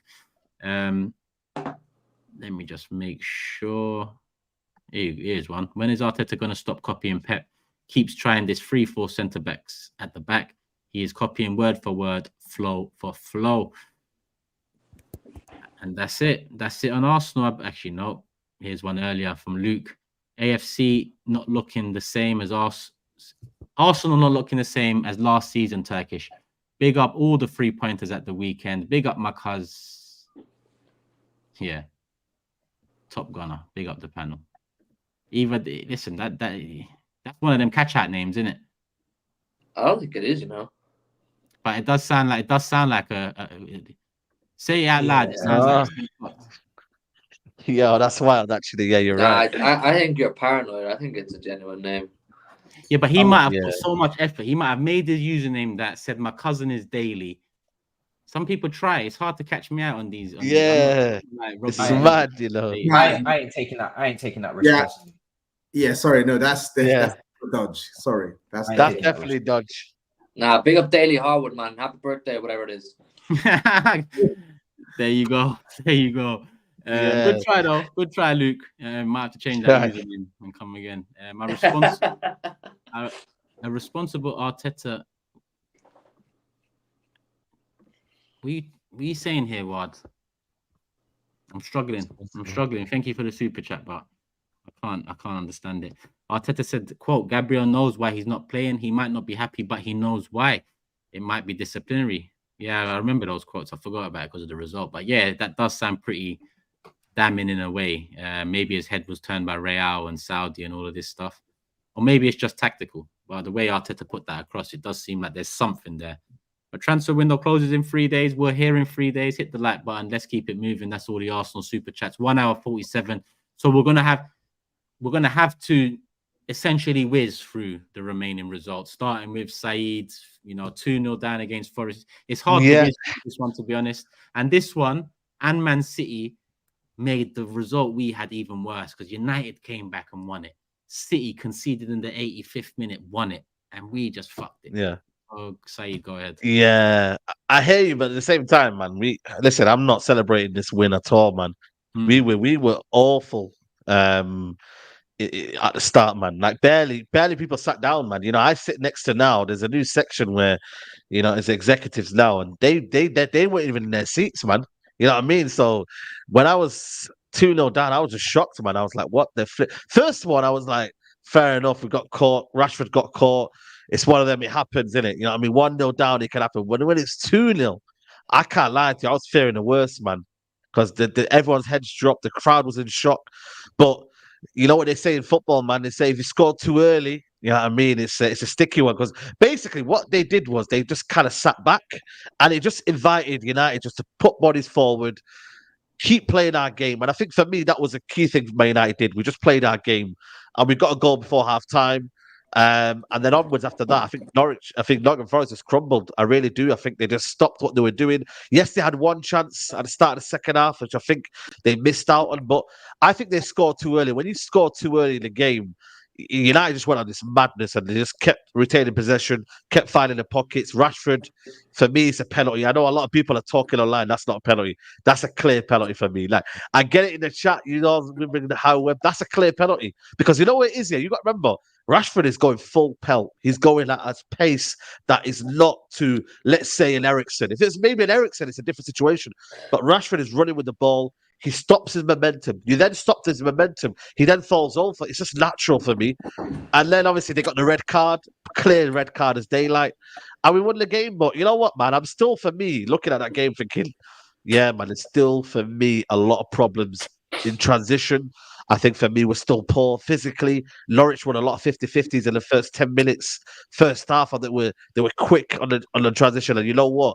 They got us, man. There was one situation where I think was it actually Brennan Johnson or someone else, Gibbs White, put the ball across here, and I think Varane blocked it, and it could have been, I think, 3-1. So we were very, very lucky, man. But credit to us, we got back, we showed a bit of spirit, we showed a bit of fight, and we won the game. But yeah, man, there's a lot to take from that game. I think there's more problems than actual positives for me. Fernandes was good. Bruno Fernandes was excellent. But yeah, other than that, yeah, Nottingham Forest gave us a stare. At 2-0 down, any which way you can get back into it, you get back into it. I mean, no, but the thing is, though, it's not really, because I feel like for me, these kind of games, you need to win in style, man. You need to show a bit of like swagger. Yeah, like you can't really get into. I get it; it's good fight back, but you should have kind of put United into good fight back. This should be a routine 3-0. Like you said with Fulham, it should be a routine win. It shouldn't be 2-0 down. Because I think for me, had they spread them goals, maybe got a goal in the 15th minute, and maybe one goal towards the end of the second half, I think could have caused problems. They scored too early, and I mean too early. First 4 minutes, and then sat back for the rest of the 40. So I think they were the kind of almost worst enemy, if you kind of look at it. I know it's kind of hard to kind of explain that, but they scored too early, and we got our job done. So I'm not going to get overly gassed, man. I think for me, there's more cracks for me than needs to be for me. So yeah, that's the way I kind of look at it, to be honest with you. Listen, like I said, you done well to get back into it, but I can't lie. You see our knee for that first goal, that was a finishing masterclass, because the way he put a nana on his bum, yeah. You know when you just Onana shouldn't be doing that. Sorry. Poor from Onana. We're not giving. Listen, Awaniyi did well for the PMP to get away. But yo, bro, man, put the goalkeeper on his bum, though. He gave him a whole goal to aim at. Nah, relax. Bro, he put Onana down. Did you see what he did? Onana put himself down, man. Bro, watch it back. He nearly butchered it, though. The shot. He fakes the shot. Nah, he doesn't fake the shot. He nearly misses it. He nearly misses it, bro. Rashford nearly gets it. He nearly actually misses it. At one point. Nah. I'm not giving him credit, man. I think it's down to Onana. He was the one that effed it up, man. He dived too late. He dived too early. Sorry, he dived too early. He dived too early. Nah. Listen, I'm not letting you have that one. Onana dived too early. He should have come across. Come like Peter Schmeichel and covered his body. Only at one point looked like he was gonna miss. Awaniyi, what do you mean? He didn't do a fake shot. Bro, SAEED, how are you fucking his name like this? Why did you call him Awaniyi, bro? I saw a meme of him sitting in a Formula 1 car. It was quality. Easy name. What is it? Awaniyi. Awaniyi, like however you want to pronounce it. Come on, just enunciate it well. Come bro. on. Listen, man. It's even your second name. I don't know how to pronounce your second name, man. What do you mean? It's Nigerian names I can't pronounce. Bro, I can't pronounce Nigerian names. It's 7 letters, bro. You're adding like 4 or 5 more letters to his name that don't exist. Awaniyi. Yeah. What the hell? Cool. Bloody hell, we're getting pronunciation lessons on the Big Six, man. But listen, I didn't know we had time. I'm not gonna lie. Exactly, we didn't know we had time. I thought you wanted to talk about Tottenham and how good they are, mate. And you're gonna win the league now. What's going on here? But listen, I'm waiting for you to finish. Yeah, so basically, Onana should have done better there. You know what I mean? That was poor, man. When I look back at it, I'm quite embarrassed, man, that he went down so easily, and it was so like very, very weak, man. But he'll learn from that. And listen, he's not the, you know what I mean? We need him more for playing out from the back, because that's what the Premier League is nowadays. You know what I mean? So we'll see. But other than that, listen, good comeback, but still a lot of negatives in that one. I hear you.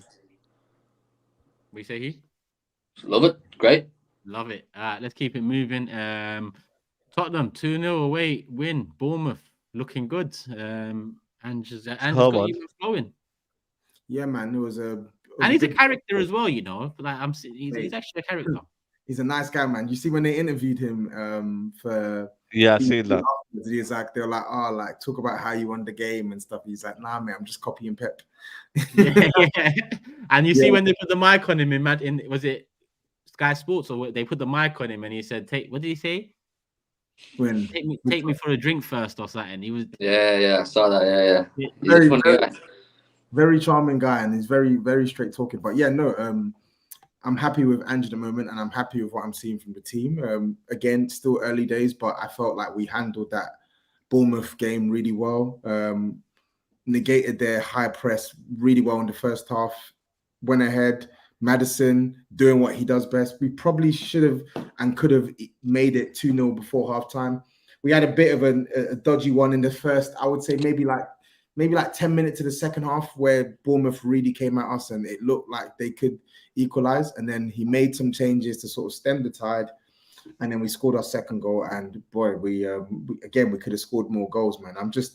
I'm really happy with the direction that he's taken the team in under the circumstances that he's had to work with.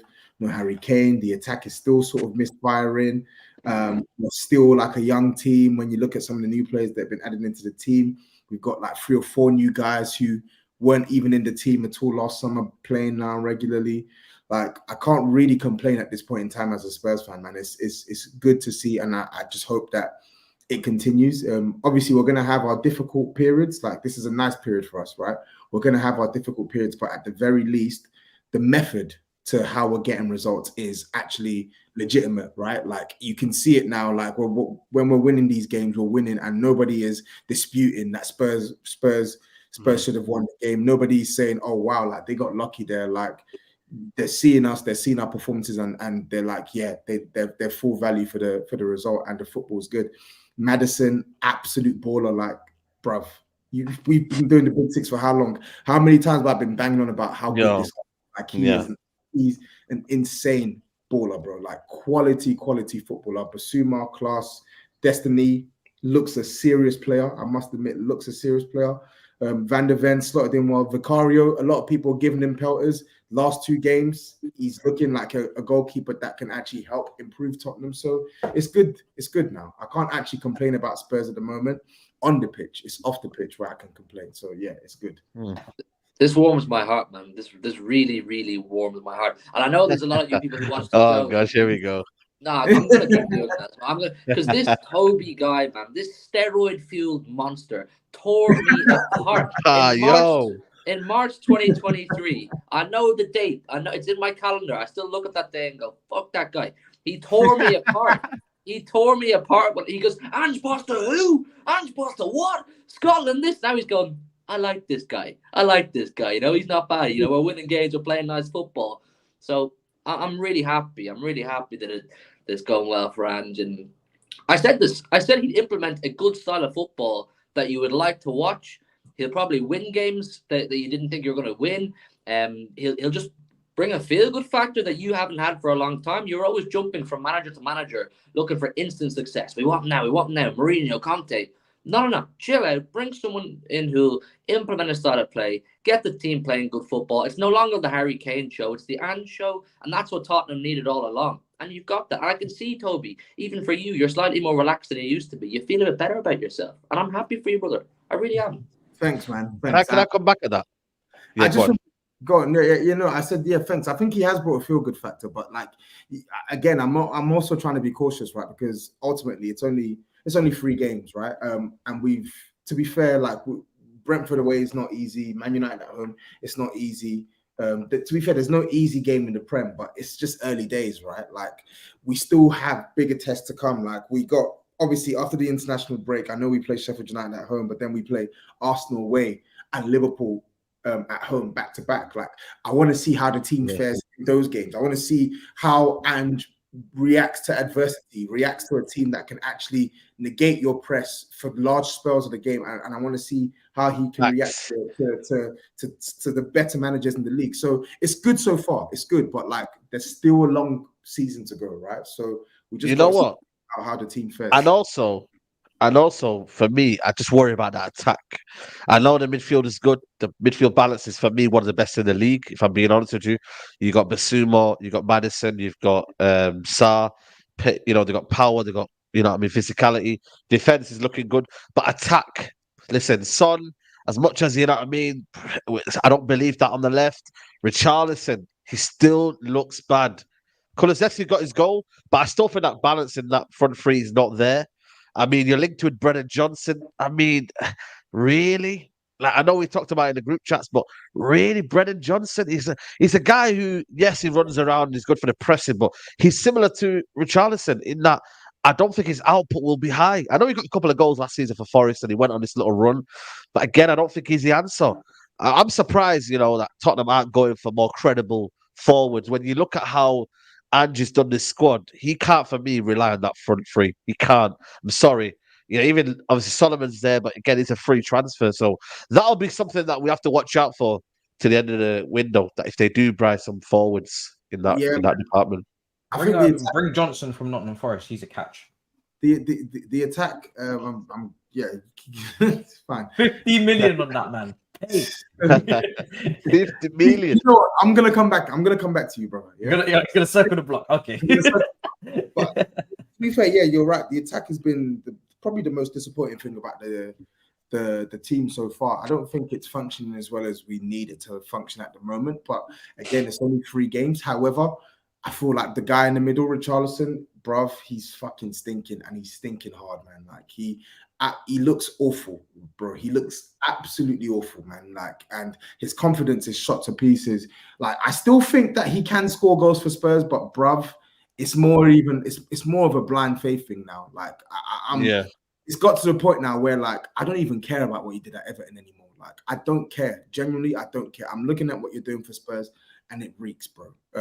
But he's gonna get his chance. He's gonna continue to get his chances on the end. So it's up to Richarlison if he wants to take it, because as of now, he's looking like an undisputed flop and probably one of the worst signings that Spurs will ever make.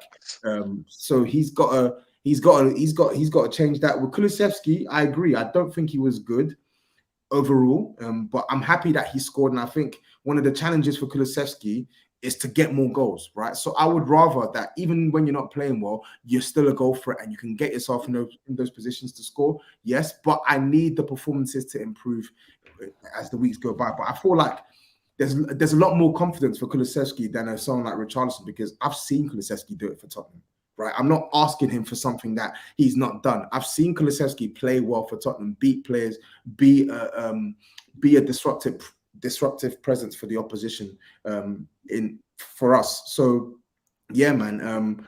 Son, I thought he was okay against Bournemouth. Wasn't really in the game, but when he had the ball, he had some good touches. I think with Son, it's clear to see. I feel like he's got a nice little combination with Destiny and with Maddison on that side, right? I feel like Son, when he's been moved into the central positions the last 2 games, he's looked nice, right? And say what you want to say about Son, but there's one thing you can't say about Son, which is the guy doesn't know the back of the net. He does. Like, if we're talking about a guy who's capable of scoring goals, Son is capable of scoring goals. So it may be that we get another wide forward and put them on the left-hand side, or put Son on the left-hand side and put Son through the middle. Either way, we absolutely need more into that attack. We can't just keep this attack as is throughout the season. We need more. Brennan Johnson, listen, I've given my thoughts on Brennan Johnson. I'm not going to come here and be this evil guy who's savaging Brennan Johnson. Like, my opinions are not going to change on Johnson. I think only Johnson and Ange Postecoglou can change my opinion of him if he's to sign at Spurs. From what I've seen at Nottingham Forest, he looks a decent Premier League player, right? He's got a capacity to score goals. He's got good pace, and he made a good impact for Nottingham Forest last season. But when I'm looking at what our team needs, like you said, there's a lot of similarities to Richarlison, where you're like, this guy doesn't really specialize in any of the areas that we're lacking in, right? And I'm just thinking, Okay, cool, 50 million. I don't even care about the cost, to be fair. The cost isn't my issue. What my issue is bringing in attackers who don't really elevate Tottenham. Like, can I really say that Brennan Johnson can realistically like just come in and just stake a claim and push Kulusevski out the side, push Son out the side? Are you going to score us 15, 16, 17 goals? Are you going to beat players week in, week out? Right? How are you going to fare when you're not playing for a transition-based team and you actually have men behind the ball and you need to disrupt their defensive shape? These are the questions I'm asking when I look at Brennan Johnson's signing, and I'm coming up with poor answers, genuinely. So, listen, if it's Brennan Johnson, it is what it is. I hope he does well at Spurs, but me personally, I'm not spending that money on Brennan Johnson if it was my decision. Have you seen the links? I don't know how credible they are. I just saw today that you're linked to Jota from is Al Ittihad, I think.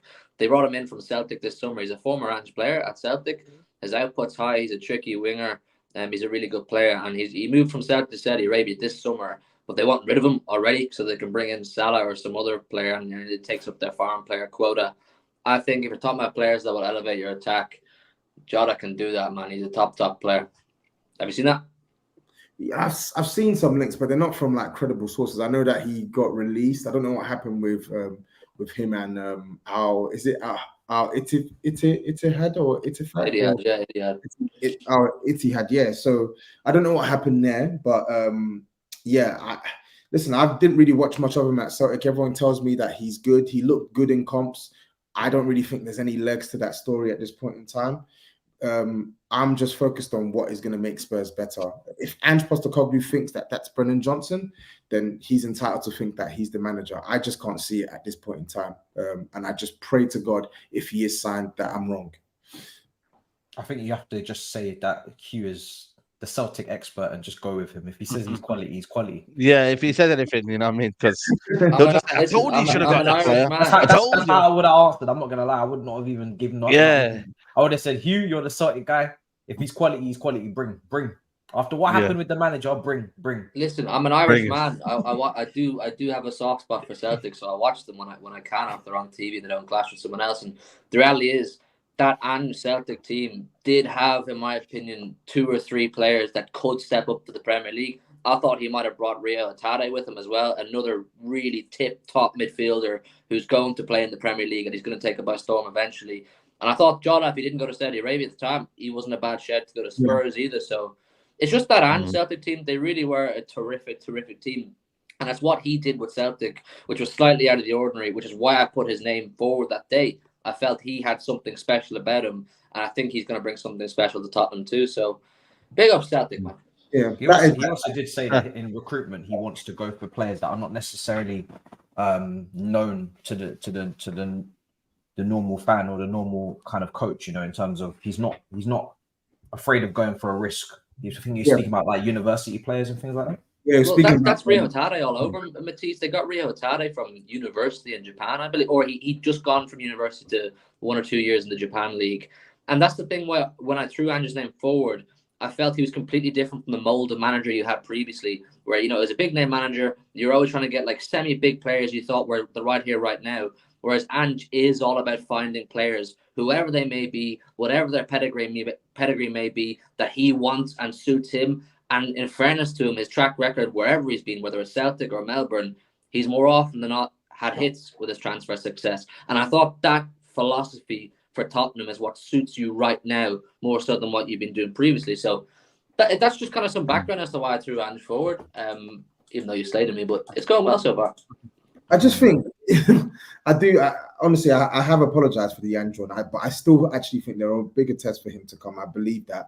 And I also think with the player profile, right?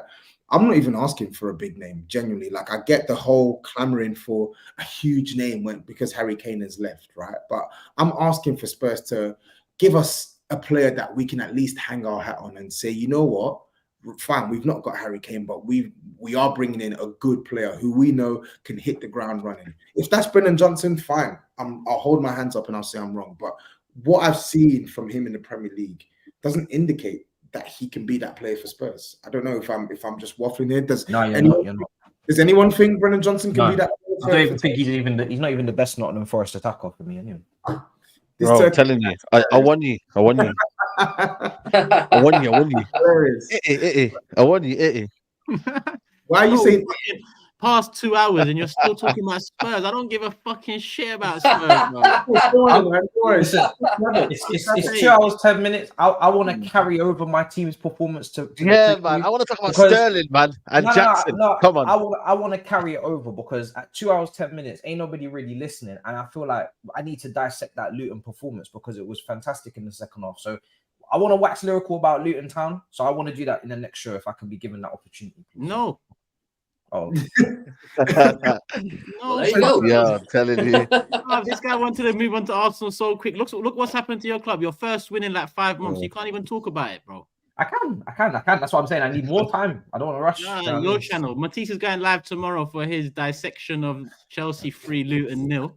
If you want to hear his thoughts on that, go and subscribe to Matisse's channel. I've already spoken. I want to give it to a wider people. Yeah. People now, you know cooking, boy. That boy cooking. Now listen. Yeah.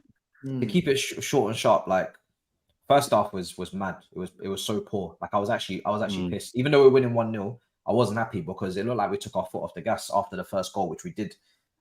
Very complacent, very slow on the ball, and not really controlled. But second half, I don't know what Pochettino said to them, but they stood up and to be honest, like it's Luton. They might actually be one of them teams that might rival Derby County for them points finishes. Like they're not gonna pick up many points at all. They're just not very good. Even when we gave them the free will to almost go forward, they just can't put anything in the final third together. So, but we got our job done, man. Enzo was much better in the second half. Caicedo has finally kind of got rid of all of the little moments they had against West Ham.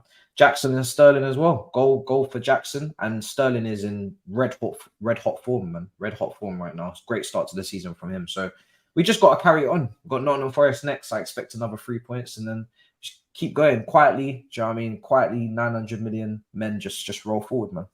Proper chills. Proper chills. Okay, Chelsea. Get down and watch a Chelsea, yeah? Beat Chelsea. What's that nonsense that you lot say? Oh, KB, yeah, keep the blue flag flying high. You flipping benders, man. Honestly. Sorry. What do you sing? You benders. What do you sing? Blue flag flying. How about you, Spurs? That's what they think. You know what? Spurs. Fair play. Hella, it feels very American actually. Almost. You lot. Anyway, they have got American owner. So yeah. Listen, Chelsea did well, man. Chelsea, listen, they found their level, you know what I mean, and whatnot. I think that's how many is that now? Is that your like third win in how many games? Like SAEED, it doesn't matter. Just like I said to GRIZZ, it doesn't matter. You know, this whole how many games from no one cares about last season. Last season's over. If your name's not Manchester City or you didn't get relegated, you can parade your Champions League qualifications, European qualifications as you see fit. But at the end of the day, last season is finished. We're now going into this. Can I just say something though? And I'm happy for Sterling. I'm happy for Sterling. I'm happy for Sterling. Sterling's one of them players you can't really hate on. Like, he's just, I don't know. Obviously, let's not talk about Sterling after fucking Luton and fucking. Who did you play last week? West Ham. Are we really gonna talk about Sterling after West Ham? I think for me though, like. A lot of you know what it is here? You didn't buy Sterling for Luton and West Ham, bro. You bought Sterling for 6 I'll give Sterling a bit of credit. I'll take 40 million because he'll do a job, even though he was shit for 3 seasons at Chelsea. Chill out, please. Yeah. Say that again. I would take Kai Havertz for 40-50 million because I think he can do a job. We can't talk about Raheem Sterling. Actually, do you know what, Turkish? I cannot believe. Hold on. One second. Matisse, please. Because Tobes likes to do this. So, Toby, if Kai Havertz scores against Luton, are we going to have a segment on Kai Havertz on this show about how good he played against Luton? But we're not just talking about Luton. Answer the question. But it's not the season. If Kai Havertz has a sick game against Luton, are we going to talk about him here? That wasn't my impression. That wasn't my point. I was going to get something else. It was a greater point. It was a greater point to this stuff. I'm talking to Told. We're about to talk about Sterling because of Luton and West Ham. No. We're about to talk about Raheem Sterling because he's clearly been Chelsea's best player in this start to the season. And that's such a difficult thing to do. We might as well add 30 minutes. I see the venom in his eyes. I see your eyes. Did you see Turkish's eyes then? That is pure hate, man. Bro, why are you angry, man? Because do you want to know why? Because if Sterling does very well this season, he leapfrogs ahead of Nicolas Pepe in the flop list, bro. Oi, that's what I'm saying. The fact that you're putting them two in the same sentence, but shows what's happening. It's mad. We moved. Listen, we moved. Nah, listen, man. I I'm can't just trying to believe give you him said credit. you're taking Start the 40 season well. million. I'm shocked. I'm actually shocked. What? Oh, you're shocked that I don't want to talk about Sterling after Luton? No, I'm shocked. I'm shocked that you said you would take Kai for 40 million. I actually can't believe that Toby's got that one there. That's 40 million. 40 million was my max. That's wild. You can do your job. I wouldn't take him any. Yeah. When this Ange stuff, But yeah, when shit hits the fan, Why are you talking about Ange? I'm not talking about Ange. Don't forget what you was like 3 months ago, bro. Why are you talking about what you was like 3 months ago? Yo, why are you acting like? the past is the past, yeah. Tottenham could be 3 losses in 3, and I would still say the same things about Kai Havertz because they are true. The guy is cheeks, and I've been telling you, his cheeks, bro. But no one's arguing for Kai Havertz. So why are you talking about Ange Postecoglou as if that has anything to do with what I'm saying right now? Because every time we're talking about something, I just said stop talking about Sterling. Who pipes up? TOBS. I just mentioned Havertz. Who pipes up? TOBS. Why? Why is it always you? We're talking about Chelsea. You're being a hypocrite. You're being a hypocrite, brother. I'm not being a hypocrite. I don't want to talk about Havertz. I don't want to talk about Sterling.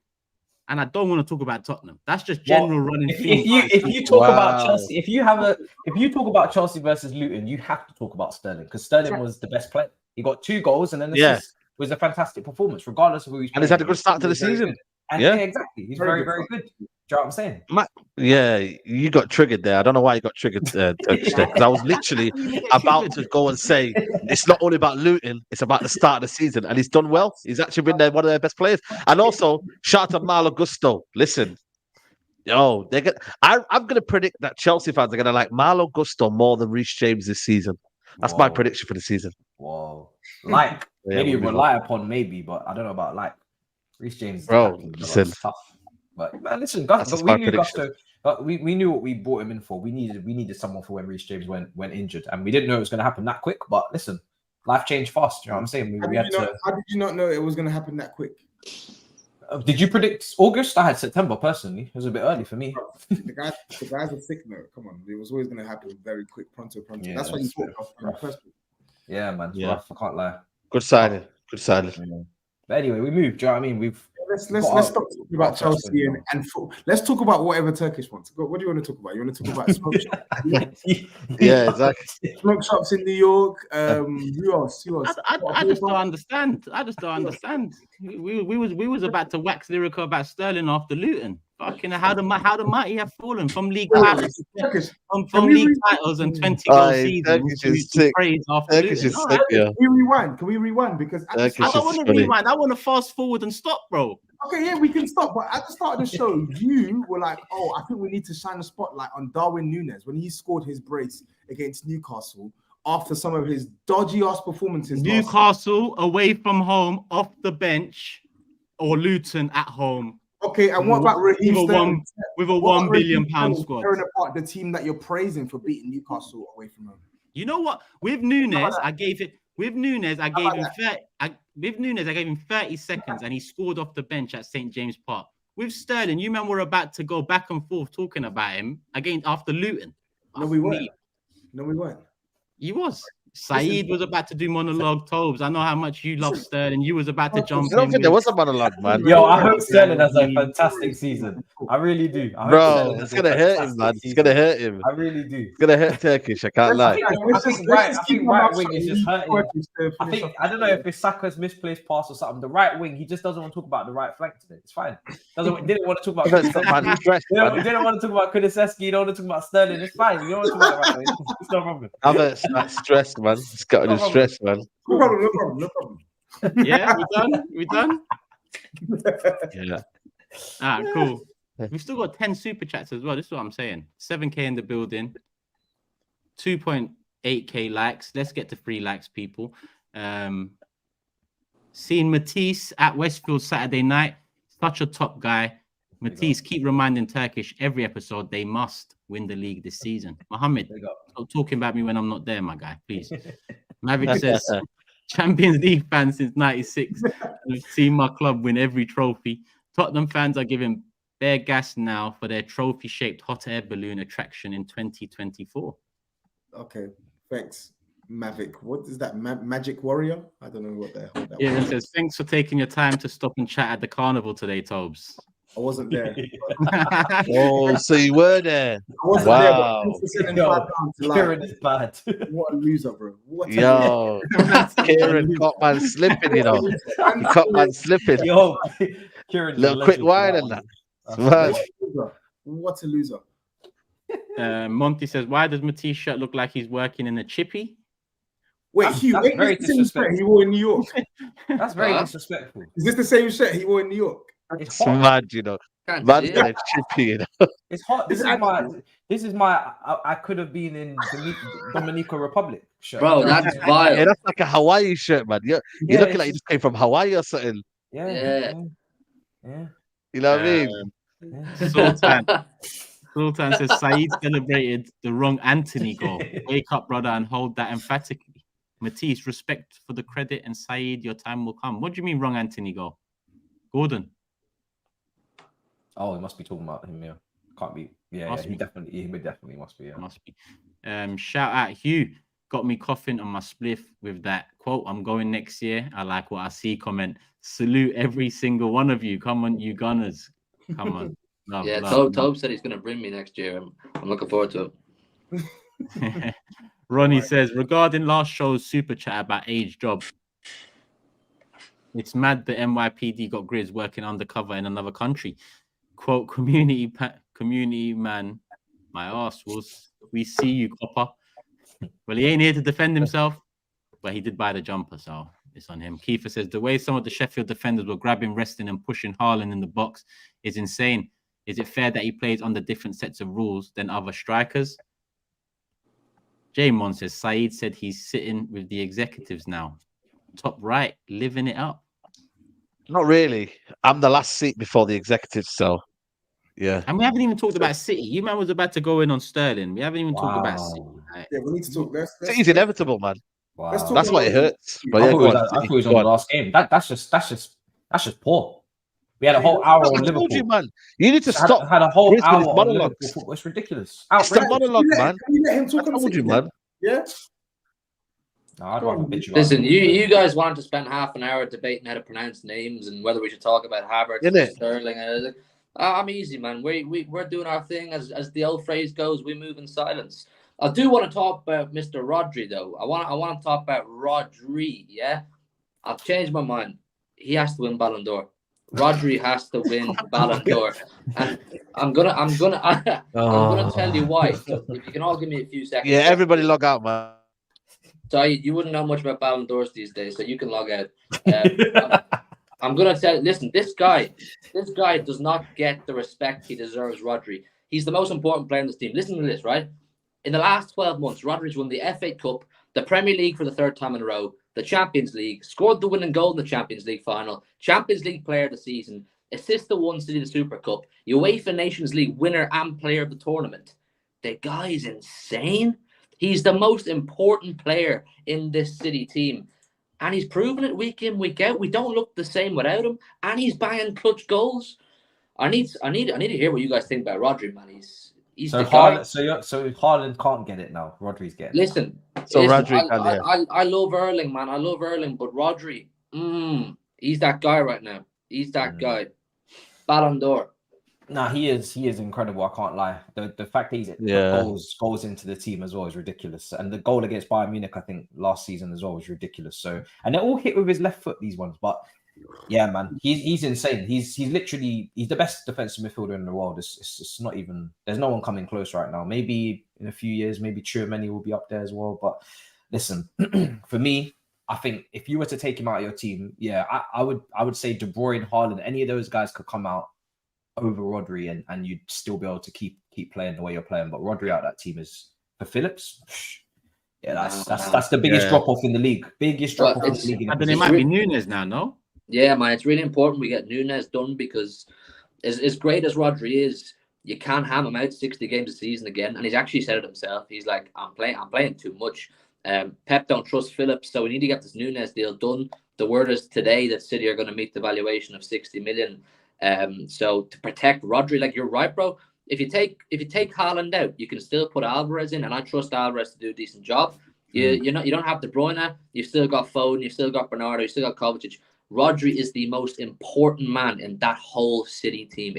It doesn't get enough appreciation how important he is to our team, and he's in a league of his own when it comes to defensive midfielders. And some of you had the cheek last year to say the Casemiro Rodri party debate, Casemiro. Look, they're not. They can't. There was a debate last year, though. There was a debate last year. Let's not do this. Let's not. No. Casemiro had just arrived at your team, and you're all getting hyped and gassed. He's not the same as he was at Real Madrid, and Rodri's done this consistently now, week in, week out, for multiple years.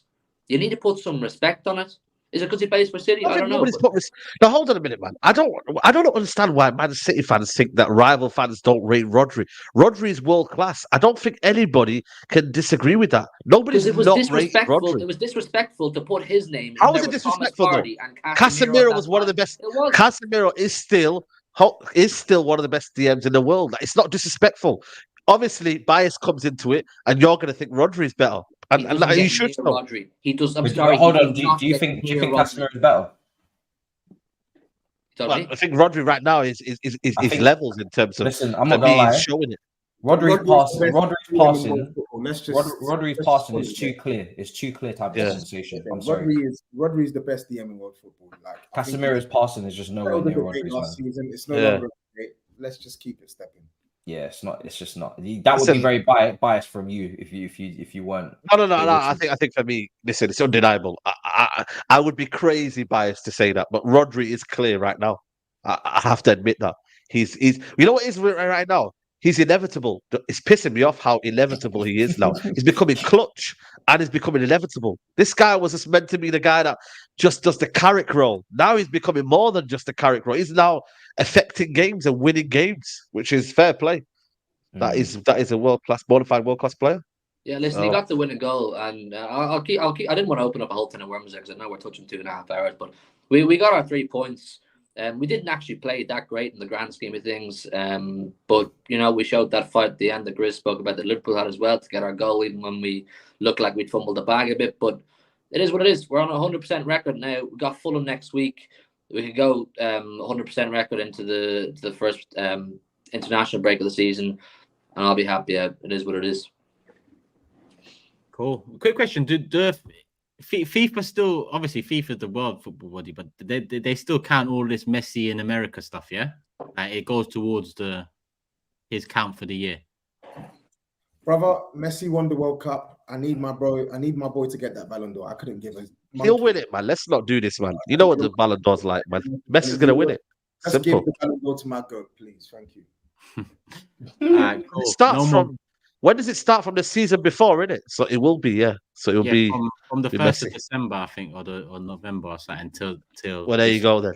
It's the last year we can really give it to him as well, because he ain't getting it from the MLS. So let's give it to our boy, and then we go with the City. Listen, what he's doing in the MLS, madam. Are you watching what he's doing? Like it's so easy for him. They play every day, and he's always going to dominate that league. He's too good for them. So too good, man. Too good. You can't get the Ballon d'Or being out there. So yeah. One more time. Cool. 2.5 hours, people. It wasn't expected, but here we are. Make sure you hit the like button because we've gone overtime. 2.9k.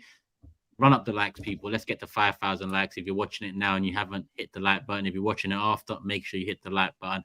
Follow up the man them as well. My channel, HUGH, SAEED, GRIZZ, TOBS, MATISSE, and THUGGERY. All channel links in the description below.